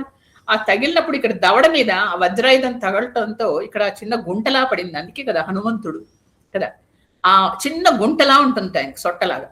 ఈయన కళ్ళ నీళ్లు కారి కారి కారి కారి ఆ గుంటలో ఉండిపోయేటండి కొన్ని నీళ్లు. ఇది ఆవిడ గమనించి ఆవిడ అనుకుందిట, పెద్ద వర్షం పడినప్పుడు ఎక్కడైనా పెద్ద రాళ్ళు ఉంటే, రాళ్ల మధ్యలో గుంటలు ఉంటే, ఆ గుంటల్లో నీళ్లు ఉండిపోతే ఓ పెద్ద వర్షం పడింది అనుకుంటాంట. అలాగా ఇక్కడ గుంటలో నీళ్లు చూసి కన్నీళ్లు ఆవిడ అనుకుందిట, పాప ఎంత ఏడుస్తున్నాడో ఆంజనేయ స్వామి అనుకుందిట ఆవిడ అని విశ్వనాథ్ సత్యనారాయణ అంటారు. ఇదొకటి. తర్వాత రాముడి భక్తులు ఇద్దరు, అటువైపు సీత గాని ఇటువైపు హనుమంతుడు గాని. రాముడు మనకి ఈ కాండలో ఎక్కడ కనపడ్డు, కానీ చూడండి ఎన్నిసార్లు రాముడు అలా కథ చెప్పుకుంటుంటే ఆవిడకి ఏం సరిపోట్లా, ఇంకా చెప్పు అడుగుతుంది. ఇవిడు చెప్పగానే ఇంకా ఆవిడ వింటూ ఆనంద పుష్పాలు రాలుస్తుంది. ఇది ఎంత ధ్యానించినా భక్తులకి ఆ రాముడిది తనివి తీరదు కదా, అట్లాగే ఉంటుంది అని అంటున్నారు అన్నమాట. తర్వాత 2-3 సార్లు అంటాడు, నిన్ను వచ్చి తొందరగా తీసుకెళ్తాడమ్మా అంటూ ఉంటాడు. ఇదే క్షిప్రం అంటారు. ఈ క్షిప్రం అనేది గణపతికి హనుమంతుడికి ఇద్దరికి ఉందండి ఆ లక్షణం. క్షిప్ర గణపతి అంటారు, క్షిప్ర హనుమ అంటారు. అందుకని ఏదైనా మనకు అలాగే ఇచ్చేవాళ్ళు కూడా వీళ్ళిద్దరే, తొందరగా ఇచ్చేస్తారు. అందుకే క్షిప్ర గణపతిని క్షిప్ర హనుమంతుడిని మనం పూజ చేయాలి అంటారు. ఈ లక్షణం ఇద్దరికి ఉంది, క్షిప్ర ఆంజనేయుడు అని. అదొకటి. తర్వాత రాముడు ఇచ్చింది ఇక్కడ రాముడి ఉంగరం కదా ఇచ్చింది, దాన్ని సువర్ణ ఉంగరం. సువర్ణం అంటే అంటే మంచి, వర్ణము అంటే అక్షరము అని కూడా. మంచి అక్షరాలు ఉన్నాయట దాని మీద. ఏంటిది? రామ. అంతకంటే మంచి అక్షరాలు ఏముంటాయి? అలాంటిది ఉంగరం ఈయన ఇచ్చాడు. అది బంగారమా వెండా అని కాదు, సువర్ణం ఉన్న అక్షరం, 2 మంచి వర్ణాలున్న అక్షరం ఇచ్చాడు. ఇస్తే ఆ ఉంగరాన్ని తీసి ఆవిడ చేతిలో పట్టుకుంది అని. కాబట్టి ఇక్కడ హనుమంతుల్లో మనకి ఇక్కడ ఇప్పుడు మనం చదివిన ఈ ఘట్టంలో ప్రతి మాటలో, ప్రతి కదలికలో, ప్రతి ఆలోచనలో జ్ఞానం కనబడుతుంది. ఎంత ఒక్కొక్క ఆయన వేసిన ప్రతి అడుగులో ఏం చెయ్యాలి అని ఆలోచనతో చేసిన అడుగు. ఎందుకంటే ఎక్కడ తప్పుడు అడుగు వేసినా అంత ఆయన వచ్చిన పని ఎక్కడ జరగదు. కాబట్టి ఆయన ఆచార్య స్వరూపం కాకుండా ఆయన తెలివితేటలు, ఆయన మాట్లాడే విధానం అన్నీ తెలుస్తూ ఉంటాయి. కాబట్టి ఒకటండి, ఏదైనా చెప్పండి, ఎన్నైనా చెప్పండి, హనుమంతుడిని పట్టుకుంటే రాముడు దొరుకుతాడు. ఇక్కడ హనుమంతుడు చూడండి, అమ్మవారు ఎప్పుడైతే హనుమంతుడిని చూసి ఆయన మాట్లాడిందో రామ ముద్రిక దొరికింది, రాముడు దొరికాడు. సుగ్రీవుడికి అంతే, హనుమంతుడి ద్వారానే రాముడు దొరికాడు. కాబట్టి ఎవరికైనా అంతే, రాముడు కావాలి అనుకుంటే హనుమంతుడిని పట్టుకోవాల్సిందే, తప్పదు. కాబట్టి ఈ విధంగా హనుమంతుడు మనందరికీ మంచి చెయ్యాలి అని ఈరోజు కోరుకుంటూ, ఎత్ర ఎత్ర రఘునాథ కీర్తనం తత్ర తత్ర కృతమస్తకాంజలిం బాష్పవారి పరిపూర్ణలోచనం మారుతిం నమత రాక్షసాంతకం. శ్రీరామ జయ రామ జయ జయ రామ, శ్రీరామ జయ రామ జయ జయ రామ, శ్రీరామ జయ రామ జయ జయ రామ, జయ. ఈరోజు మనం అంగుళీ ప్రధానం చెప్పుకున్నాము. శ్రీరామచంద్రుడి ఉంగరాన్ని ఆంజనేయ స్వామి సీతమ్మకి ఇచ్చాడు. అది అతి ముఖ్యమైన ఘట్టం కదా. మరి మనం కూడా ఉన్నాము, ఎప్పటికప్పుడు మాది మర్చిపోకూడదు. మనం పక్కనే ఉన్నాం, ఇవన్నీ గమనిస్తున్నాం. మన ఆయన హనుమంతుడిని చూసి నేర్చుకుంటున్నాం ఇవన్నీ. ఇలా తొందరపడి ఆయన ప్రతిదీ దూకకూడదు, ప్రతి దాన్ని ఆలోచించుకోవాలి. ఎన్ని నేర్చుకున్నామండి ఈరోజు మన లెసన్స్. ఎలా ఉండాలి పెద్దవాళ్ళ దగ్గర, ఎంత వినమ్రంగా ఉండాలి, ఎంత భక్తిగా ఉండాలి. తర్వాత మనం కంఠస్వరం ఎలా ఉండాలి అది కూడా ఆయన నేర్పించాడు కదా. గట్టిగా అమ్మ నేను సుగ్రీవుడి మంత్రినమ్మా అంటూ ముందరకు వచ్చేస్తే భయపడిపోతావిడ. అలాంటప్పుడు ఎంత చక్కగా మాట్లాడాలి, ఎక్కడి నుంచి మొదలెట్టాలి, ఇంటోనింగ్ ఎలా ఉండాలి, తర్వాత పోస్చర్ ఎలా ఉండాలి, భాష ఎలా ఉండాలి, ఏ సబ్జెక్ట్ ఉండాలి, అన్ని ప్రతిదీ మనకి నేర్పిస్తూనే ఉన్నాడు. అది మనకి నిజంగా అవన్నీ మనకి జీవితంలో ప్రతి చోట మనకి పనికొచ్చే లెసన్స్. అంతేకాకుండా ఒక భక్తుడైన వాడు భగవంతుడిని చేరడానికి ఆ అమ్మవారి ద్వారా ఎలా వెళ్ళాలి, అంతే కదా. అమ్మ దగ్గర విన్నవించుకుంటేనే కదా అయ్యవారు వస్తాడు కదండి. కాబట్టి ఇన్ని మనకి నేర్పించిన హనుమంతుడికి మనం ఎంత రుణపడి ఉంటాం. ఆచార్యుడిగా ఆ అమ్మవారికి కదా మనకి నేర్పిస్తున్నాడు ఆయన. అక్కడ గీతాచార్యుడు మనకి శ్రీకృష్ణుడు అయితే, ఇక్కడ మనకి ఆచార్యుడు హనుమంతుడు. అయ్యవారిని ఎలా పట్టుకోవాలో ఆయన దగ్గరే, ఆయన ద్వారానే వెళ్ళాలి అని మనకు నేర్పిస్తున్నాడు. ఇవన్నీ మనం నేర్చుకున్నాం. ఇవన్నీ చక్కగా మీరు గుర్తుపెట్టుకోండి. ఇందులో మంచి మంచి పాయింట్స్ మీకు గుర్తున్నవి రాసుకోండి. మీ రామాయణంలో నేను చెప్పిన ప్రతి మాట రాసుకోకర్లేదు, కానీ కొన్ని మీకు ఏవి నచ్చాయి, కొన్ని చాలా తాకే ఉంటాయి మనల్ని, అవన్నీ చక్కగా రాసుకోండి. ఇది ఎందుకంటే అతి ముఖ్యమైన ఘట్టం. 35వ సర్గలో ఉంటుంది. మీరు మీ దగ్గర పుస్తకం ఉంటే చూసుకోండి, లేదా మీరు గూగుల్లో డౌన్లోడ్ చేసుకుంటే అర్థాలతో వస్తాయి. అవి చాలా అద్భుతంగా ఉంటాయి. రాముడిది మొత్తం స్తోత్రం ఉంటుంది అందులో. అది హనుమంతుడు రాముడి మీద చేసిన స్తోత్రం గొప్పది కదా. అది అందువల్ల చక్కగా చదువుకోండి. తర్వాత రామాయణం రాయడం మర్చిపోకండి. మీ రామాయణంలో ఇవన్నీ రాయాలి. సో ఇవన్నీ చేయండి. మళ్ళీ వచ్చే వారం తర్వాత సీతమ్మ తల్లి ఎలా మాట్లాడింది, ఏం మాట్లాడింది, ఇంకా తన పుత్రుడిగా భావిస్తుంది, ఇంకా ఇవన్నీ తెచ్చిన తర్వాత మాట్లాడుతూ ఏమేం చెప్పింది రాముడి గురించి, అవన్నీ వచ్చే వారం చెప్పుకుందాం. ఆవిడ తన జ్ఞాపకంగా రాముడికి ఏమి ఇచ్చింది, అన్నీ మనకు తెలిసిన విషయాలే, తెలియని విషయాలు, కానీ కొత్తగా ఉంటాయి. అదే రాముడిలో ఉండే గొప్పతనం. రాముడి మాటలు ఎప్పుడు విన్నా కొత్తగానే అందంగానే ఉంటాయి. అలా తెలుసుకుని చక్కగా ఇంకా ముందరికి వెళ్దాం. ఏమైనా డౌట్స్ ఉంటే అడగండి, ఎవరైనా ఉంటే చెప్పండి. డౌట్లు ఉంటే చెప్పండి అమ్మా. చెప్పనమ్మా. చెప్పమ్మా. ధన్యవాదాలు. హలో. ఈరోజు మనం ఇక్కడ త్రిజట స్వప్న వృత్తాంతం దగ్గర నుంచి మొదలు పెట్టుకున్నాం అమ్మా. ఎవరు త్రిజట అంటే విభీషణుని కూతురు. రావణాసుడు ముందు సీతాదేవిని తీసుకెళ్లి ఆవిడ్ని రాణిలా చూడమని ఆజ్ఞ ఇచ్చాడు. తర్వాత ఆయన చెప్పిన మాట వినపోయేటట్టు కోపంతో సామధాన దండోపాయాల ద్వారా బెదిరించమని ఆవిడని మార్చమని ఆజ్ఞ చేశాడు. రావణాసుడు నాశనం అవుతాడు. రామచంద్రుని ఇల్లాలు విభీషణుడు మంత్రులు ఉంటారు, అందరూ సీతాదేవిని శరణు వేయడమని త్రిజట తన స్వప్నవృత్తాంతాన్ని అంతా చెప్పి ఆ రాక్షసులందరూ సీతాదేవిని శరణు వేడుతారు. కోతి వచ్చి లంకను కాలుస్తుంది అన్నప్పుడు శివుడే ఆ రూపంలో రావాలని విశ్వనాథ్ సత్యనారాయణ గారు కూడా చెప్పారు. ఆ శివుడే వచ్చి చెట్టు మీద అప్పటికే కూర్చున్నాడు. వారందరూ నిద్రకు ఉపక్రమిస్తున్నారు. శింస్పావృక్షం దగ్గర కూర్చుంది సీతాదేవి. ధర్మో రక్షత రక్షిత, వృక్షో రక్షత రక్షిత. దేవతా వృక్షాల్లో ఒకటి శింస్పావృక్షం. ఆ చెట్టు వల్ల వచ్చే గాలి రోగాలను నిర్మూలిస్తుంది. క్షేమం కోసమే సీతాదేవిని అక్కడ ఆ వృక్షం దగ్గర ఉంది. వృక్షేభ్యో హరికేశేభ్యో మనం నమ్మకం చమకంలో కూడా చెప్తాం. అంటే వృక్షాల ద్వారా మనకి ఎంత సంపద అందిస్తుంది అంటే ఆక్సిజన్ ద్వారా మన రక్షణ ఇస్తుంది. అందుకనే కొన్ని వృక్షాలను ముట్టుకుంటే కొన్ని తరాల క్రితం కూడా ముట్టుకొని చెట్లు ప్రదక్షిణ చేసేవారు. అంటే అది ఎలాగంటే నెగిటివ్ ఫీలింగ్స్ తీసి పాజిటివ్నెస్ ఇస్తుంది. ఫారెస్ట్ వాకింగ్ అని వాటికి కూడా ప్రాణం ఉంటుంది, మానసిక ప్రశాంతత అందిస్తుంది. రావణాసుడు అప్పుడు సీతాదేవి సమయంలో 2 నెలల్లో నన్ను వంటశాలలో పంపుతానన్నాడు. చిన్న తప్పుకు నాకు భయంకరమైన ఈ పరిస్థితి ఏంటని ఆవిడ చాలా మానసికంగా బాధపడుతుంది. కాలపురుషుడు ప్రలోభ పెడుతున్నాడా? రామా, పాతివ్రత్య ధర్మాన్ని పాటిస్తున్నాను, నన్ను రక్షించవా రామా అని ఆవిడ. ఎక్కడున్నావు? నేను నీకు తెలియదా రామా? నన్ను మర్చిపోయావా? నన్ను రక్షించవా? నువ్వు నన్ను రక్షించేలా లేవు, నేను చూడలేని పరిస్థితిలా అనిపిస్తుంది నాకు. అందువల్ల నా జీవితాన్ని త్యజించేస్తాననే నిశ్చయానికి ఆవిడ వచ్చేసింది. పొడివాటి జడతో ఉరివేసుకుందామని ప్రయత్నిస్తుంది. దీన్ని హనుమ చూశాడు. కానీ అక్కడ ఆయన యొక్క చాకచక్యంగా ఆ నిమిషంలో ఆయన ఎంత ఆలోచన విధానం ఎలా ఉందో అది నిజంగా తెలుసుకోవాల్సిన విషయం. దృష్టిని ఆవిడ మళ్లించడానికే అక్కడ రామకథను ఎంచుకున్నాడు.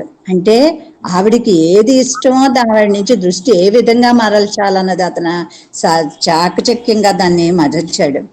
అక్కడ కూడా ఎంత బాగా ఆలోచించాడంటే రావణాసుడు, సీతాదేవి అందరూ సంస్కృతంలో భాషలో మాట్లాడారు. కానీ ఇక్కడ సకల భాషా ప్రవీణుడు హనుమంతుడు. ఆయన ఆలోచించి మిథిలలో ఉండే మైథిలి ప్రాకృత భాషతోటి, కోసల దేశంలో కొంతమంది ఆ భాషతోటి రామకథ ఎంత చక్కగా అంటే భాష మృదువుగా మర్యాదగా మొదలుపెట్టాడు అక్కడి నుంచే. అంటే ఆవిడ దాన్ని నమ్మకం కలిగించేలాగా ఆయన నిజంగా వేసే ప్రతి అడుగు కూడా ఎంత ఆలోచించాడో. ఇక్ష్వాకు వంశులు దశరథుని పేరు గారు మహారాజు.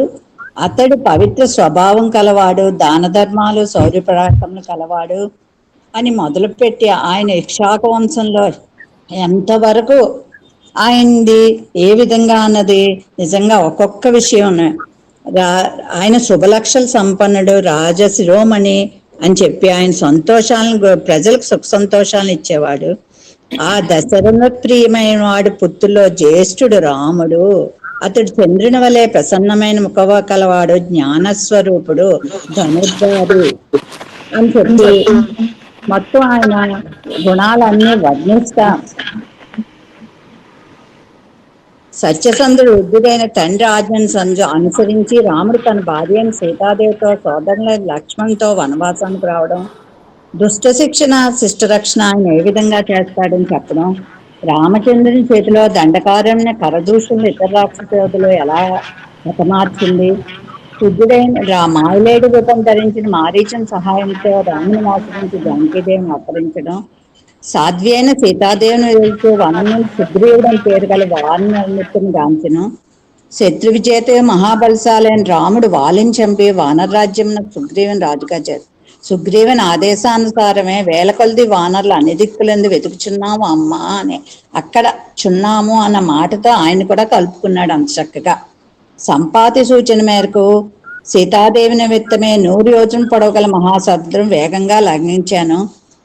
ఎలాగ నిన్ను అంటే సీతాదేవి యొక్క ఆకారమును సౌభాగ్యమును చిహ్నములు రాముని వల్ల విని ఆ రూపం నా మనసులో ముద్రించుకున్నాను తల్లి. అట్టి శుభలక్షణంలోన సీతాదేవిని నేను ఇచ్చటనే చూసి తిని అన్న మాట చెప్పగానే ఆ సీతాదేవి ఎంతో ఆశ్చర్యపడిపోయింది. త్రికరణ శుద్ధిగా రాముని స్మరించుతూ ఆమె ఆనందభరితురాలైంది. నలుపక్కలకు పైపు కిందను పరిశీలించింది. ఈ ఎక్కడ ఎవరి ద్వారా ఇది వస్తుందా అని ఆవిడ చూస్తుండగా అక్కడ ఎలా ఉన్నాడు అంటే హనుమంతుడు నమస్కరిస్తూ వానర రూపంలో సూక్ష్మంగా, అంటే అక్కడ మనం దాన్ని తెలుసుకోవాల్సింది కూడా ఎప్పుడైనా సూక్ష్మాన్ని గ్రహించే, అంటే అంత సూక్ష్మంతో ఆవిడ అమ్మను దర్శించగలిగే శక్తిని పొందాడు ఆయన. అంటే స్థూలం రూపంలో మనం స్థూలాన్ని పట్టుకున్నంతసేపు అమ్మని దర్శించలేము, ఎప్పుడైతే సూక్ష్మానికి వెళ్ళినప్పుడే దర్శించగలమని కూడా అక్కడ మనకి అవగాహన చేసి అయ్యిందమ్మా. అక్కడ సీతాదేవి 1000 ఏనుగులు బలం వచ్చింది రామనామం విన్న వెంటనే ఆవిడికి. మహాబుద్ధిశాలైన ఆ రామబంటు కనిపించాడు. ఎలా ఉన్నాడు? వినయంగా వందికగా ఉండిపోయింది. ఒక్కసారి ఆవిడ స్పృహ తప్పి కూర్చుండిపోయి వెంటనే మరలా లేచి రాముడికి లక్ష్మణుడికి శుభమవుగాక అని ఆవిడ వెంటనే ఆలోచించి ఆయనకి చెప్పిందమ్మా. అంటే ఎలాగా అంటే రామలక్ష్మణులు ఇద్దరూ సుఖంగా ఉన్నారా అన్నది మొదట ఆవిడ వేసిన ప్రశ్న. రాముడు లక్ష్మణుడు క్షేమము అనే మాట కోసం ఆవిడ ఎన్నో విధాల చూస్తున్నారు మా ఆవిడ. ఇక్కడ వెంటనే ఒకసారి మా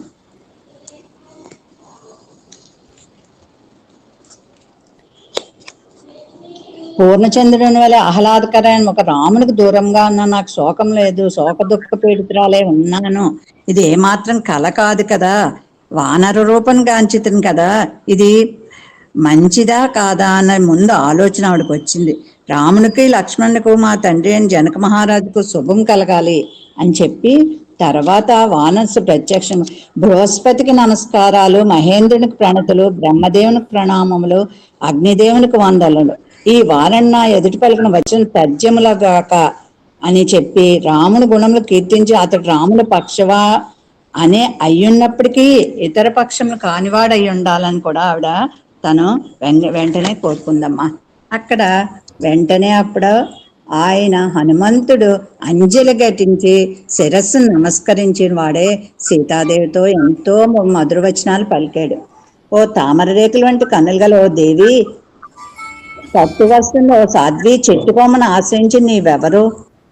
ఓ మంగళప్రదాన్ని అసురకాంతవా, నాగకన్యవా, యక్షతరుణివా, కిన్నెరవా, నీవెవరు? ఓ సుందరి, రుద్రగుణములకు గణములకు గాని మరుద్గణం వసుగణము చెందిన దానవా, నాకు ఒక దేవతలా కనిపిస్తున్నావు తల్లి, నువ్వెవరు అమ్మా? చక్కని కనుతిరిగా ఓ కళ్యాణి, ఎవరమ్మా నువ్వు అని, నీ పుత్రుడు ఎవరు, నీ తండ్రి ఎవరు, నీ సోదరుని అని వరుసగా ఆవిడ్ని, ఎందుకంటే నీ అవయవ చిహ్నాలు బట్టి నీవు ఒక సాముద్రిక లక్షణం అనుసరించి నీవు ఒక రాజకన్యవని, చక్రవర్తి పట్టపురాణివని నేను తలంచుచున్నాను. దండకార్యం నుండి బలవంతంగా అపహరణ తీసుకోవాలి సీతాదేవి నీవే అయినచో నీకు శుభమగాక అని చెప్పి రాముడు పట్టవహంశి అని నాకు విశ్వాసంగా ఉంది తల్లి అని ఆయన నమస్కరించి మాట్లాడేటడికి అప్పుడు సీతాదేవి ఎంతో ఇచ్చది హనుమంతో ఇట్లా అండండి. భూమండలము గల మహారాజులో దశరథుడు ప్రముఖుడు, అతడు ప్రజ్ఞాశాలి. అట్టి దశరథుని కోడలను నేను. విదేహ ప్రభు అయిన జనకరాజు యొక్క పుత్రికను సీతానందరు, ధీమంతుడైన శ్రీరామునికి భార్యను. నేను అయోధ్యలో రాముని అంతఃపురం ఏలోటి దా సమస్త భోగమును అనుభవించి 12 సంవత్సరం కల్పితుని. ఇక్ష్వాకవంశ రామునికి యువరాజు పట్టాకం జరిగే పురోహితులకు శ్రీరాముని పట్టాక సకల సన్నాడు కైకే దశరథ మహారాజు రాముని యువరాజుగా చేసిందో ఈ క్షణం నుండి జీవితాంతం అన్నప్రస మహారాజు నా మీద ప్రేమతో కూడా నాకు వాగ్దానం చేసి ఉండి ఆ మాటను నిలబెట్టుకు రామును వనములకు పంపెను. ఆ మహారాజుకు సకల సద్గుణ రాముడు తండ్రి ఆజ్ఞను పట్టాభిషేకం గొప్పదిగా మనస్ఫూర్తిగా దానికి అంగీకరించి అతను ఎట్టి పరిస్థితిలోని ఆడిన మాట తప్పడు కనుక దానము చేయనే కానీ ఇతరుల నుండి ఏమీ గ్రహింపడు, ఎవరితోనూ ఏమాత్రమైన అప్రియంగా మాట్లాడడు. శ్రీరాముడు అమూల్య రాజ్యమును త్యజించి కౌశల్యాదేవుడు కూడా ఉండమని నన్ను ఆదేశించినప్పటికీ సాహచర్యం లేని స్వర్గవాసం కూడా నాకు రుచింపదని వెంటనే వనవాసం సన్నద్ధనే అతని కంటే ముందుగా బయలుదేరుతున్నాయి. నేను రాజుగారి ఆదేశం దృఢమైన దీక్షతో కనీవిరికి దట్టమైన వాడమున ప్రవేశించితమే. దండకారం నివసించినప్పుడు పరాకం రాము యొక్క భార్య అయిన దుష్టరాక్షుడే రావణ అపహరించేటి తీసుకుని వచ్చినాడు. రావణ నాకు 2 మాసములు గడువు పెట్టినాడు. అట్టు గడువు ముగిగానే నేను ప్రాణత్యాగం చేసేదను అని చెప్పేసి ఆవిడ అంతా కూడా రాముడితో చెప్తూ హనుమంతుడితో చెప్తూ వెక్కి వెక్కి వేడుస్తుంటే ఒక అడుగు ముందుకు వచ్చిన హనుమ సీతాదేవికి వెంటనే రావణుడేమోనని అనుమానం వచ్చింది. అది గ్రహించి హనుమ రామదూతనమ్మా నేను అని చెప్పాడు.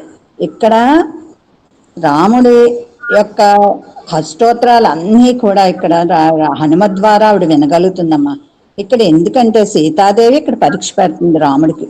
రాముడి పరీక్షలో హనుమంతుడు పాస్ అయిపోయాడు. ఎక్కడ మొదట రాముని లక్ష్మణ్ని చూడడానికి వచ్చినప్పుడు హనుమ వచ్చిన వేషం అతని యొక్క స్థితిని రాముడు కనిపెట్టి అతని పరీక్షలో ఉత్తీర్ణుడయ్యాడు. ఇక్కడ సీతాదేవి పరీక్ష అంటే ఇక్కడ రాముడు ఎలా ఉన్నాడు అంటే దాసాంజనేయ స్వామిలా ఉన్నాడు.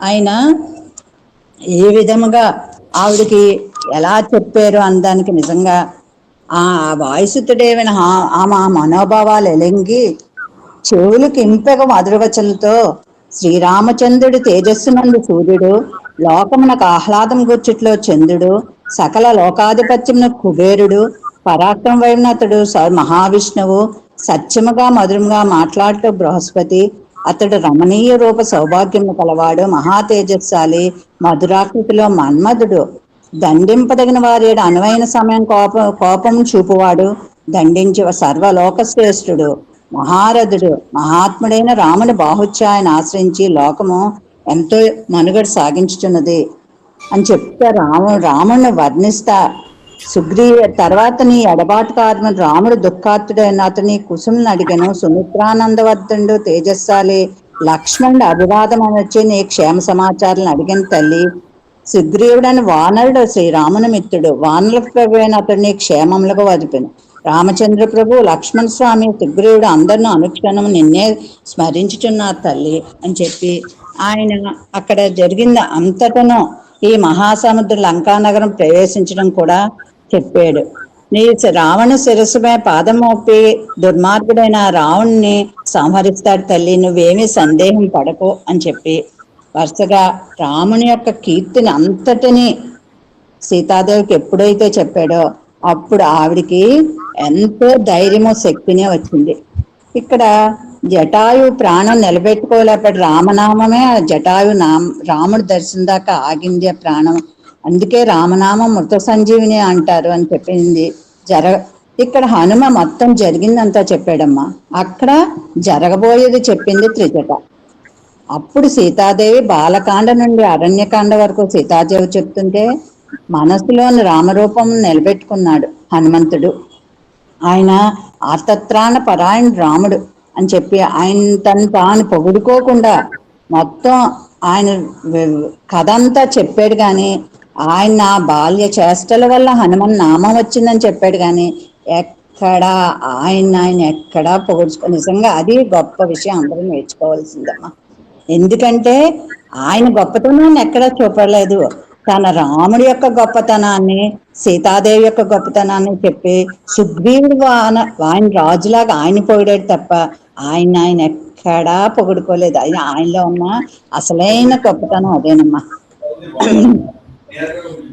అంటే అప్పుడు ఎప్పుడైతే హనుమ ఉంగరాన్ని అందించాడో ఆ చేతికి, అది ఆ చెయ్యి ఎటువంటి హస్తం అంటే నిజంగా గజేంద్ర మోక్షంలో మనకి చెయ్యి అందించిన విష్ణుమూర్తి హస్తం.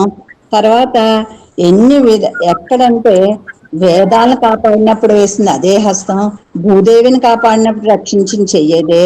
తర్వాత అన్ని విధాల విష్ణు యొక్క హస్తం ఏదైతే ఉందో అక్కడ ఆ చేతి ద్వారా వచ్చిన ఉంగరమే తిరిగి సీతాదేవికి ఇచ్చారు. అమ్మ మీరు ఇక్కడ చెప్పింది ఎంత అద్భుతంగా ఉందంటే హస్తం కిందన ఇచ్చి దీన్ని అలా అందుకునే విధానాన్ని మీరు 2 సార్లు విడదీసి చెప్పాకమ్మా అది ఇంకా అద్భుతంగా అనిపించింది. అంటే ఎప్పుడు తీసుకోవడంలో ఉంది, అందుకున్నది అది ఎలా ఉంటుంది అన్నదానికి మీరు చాలా బాగా చెప్పారమ్మా. అంటే ఇక్కడ ఎవరికీ తెలియకుండా దాన్ని ఎంత అద్భుతంగా చేశారు అన్నది చెప్పుకొచ్చారమ్మా. ఇక్కడ ప్రసన్న లక్ష్యం పుట్టుకతోటే యజ్ఞోపేతంతో పుట్టినవాడు హనుమంతుడు. ఆయనకి ప్రతాప లక్షణం, ఆచార్య స్వరూపం హనుమ. హనుమ ముందు పరమాత్మ కథ విని గుణగణాలు, సౌందర్యం, యోగ్యత ఉన్నప్పుడే ఎవరికన్నా మనకి ఏదైనా అందుతుంది కదమ్మా. ముందు మనం తెలుసుకోకుండా దాంట్లో అది మనం అందలేదు అనుకోవడం చాలా పొరపాటు. అంటే ముందు మన పరమాత్మను తెలుసుకోవాలని తపన ఉండాలి, దాన్ని సాధన చేయాలి, దాని యొక్క తత్వాన్ని గ్రహించగలిగినప్పుడే అప్పుడు పరమాత్మ ద్వారా మనకు అందేది అందుతుంది అన్నది ఇక్కడ మీరు స్పష్టంగా చెప్పారమ్మా. ఇక్కడ గురువులాగా శిష్యుల్లాగా ఉన్నాడమ్మా. ఇక్కడ మీరు చెప్పింది క్షిప్ర గణపతి, క్షిప్ర హనుమాన్, వీళ్ళిద్దరి ద్వారా ఏదైనా అందుతుంది అన్నది. ఇక్కడ ఉంగరం గురించి సువర్ణం అని చెప్పినప్పుడు సువర్ణం, సు అంటే మంచి, వర్ణం అంటే అక్షరము. రామనామ అక్షరాన్ని తీసుకుని దాన్ని ఆ ఉంగరాన్ని ఏ విధంగా ఉన్నది, ప్రతి మాట ప్రతి అడుగు కదలికలో కూడా హనుమంతుడి యొక్క జ్ఞానం కనిపిస్తుంది. రాముడు కావాలంటే మనం హనుమంతుడినే పట్టుకోవాలి ఎవరైనా సరే. అంచేత రామనామాన్ని పట్టుకున్నప్పుడే మనం హనుమంతుడి ద్వారా రాముని కలుస్తామమ్మా. సరే, ధన్యవాదాలమ్మా. బాగా చెప్పారు.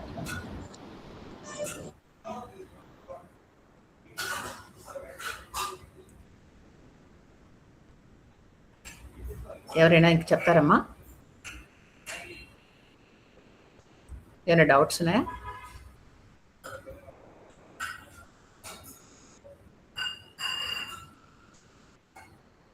సరే, అయితే వచ్చే వారం కలుద్దాం. ఇంకా రామాయణంలో సీతమ్మ తల్లి ఏం చెప్తుంది, ఆవిడ గుర్తుగా ఏంటి ఇస్తుంది, అవన్నీ వచ్చే వారం తెలుసుకుందాం. జై శ్రీరామ్. స్వస్తి.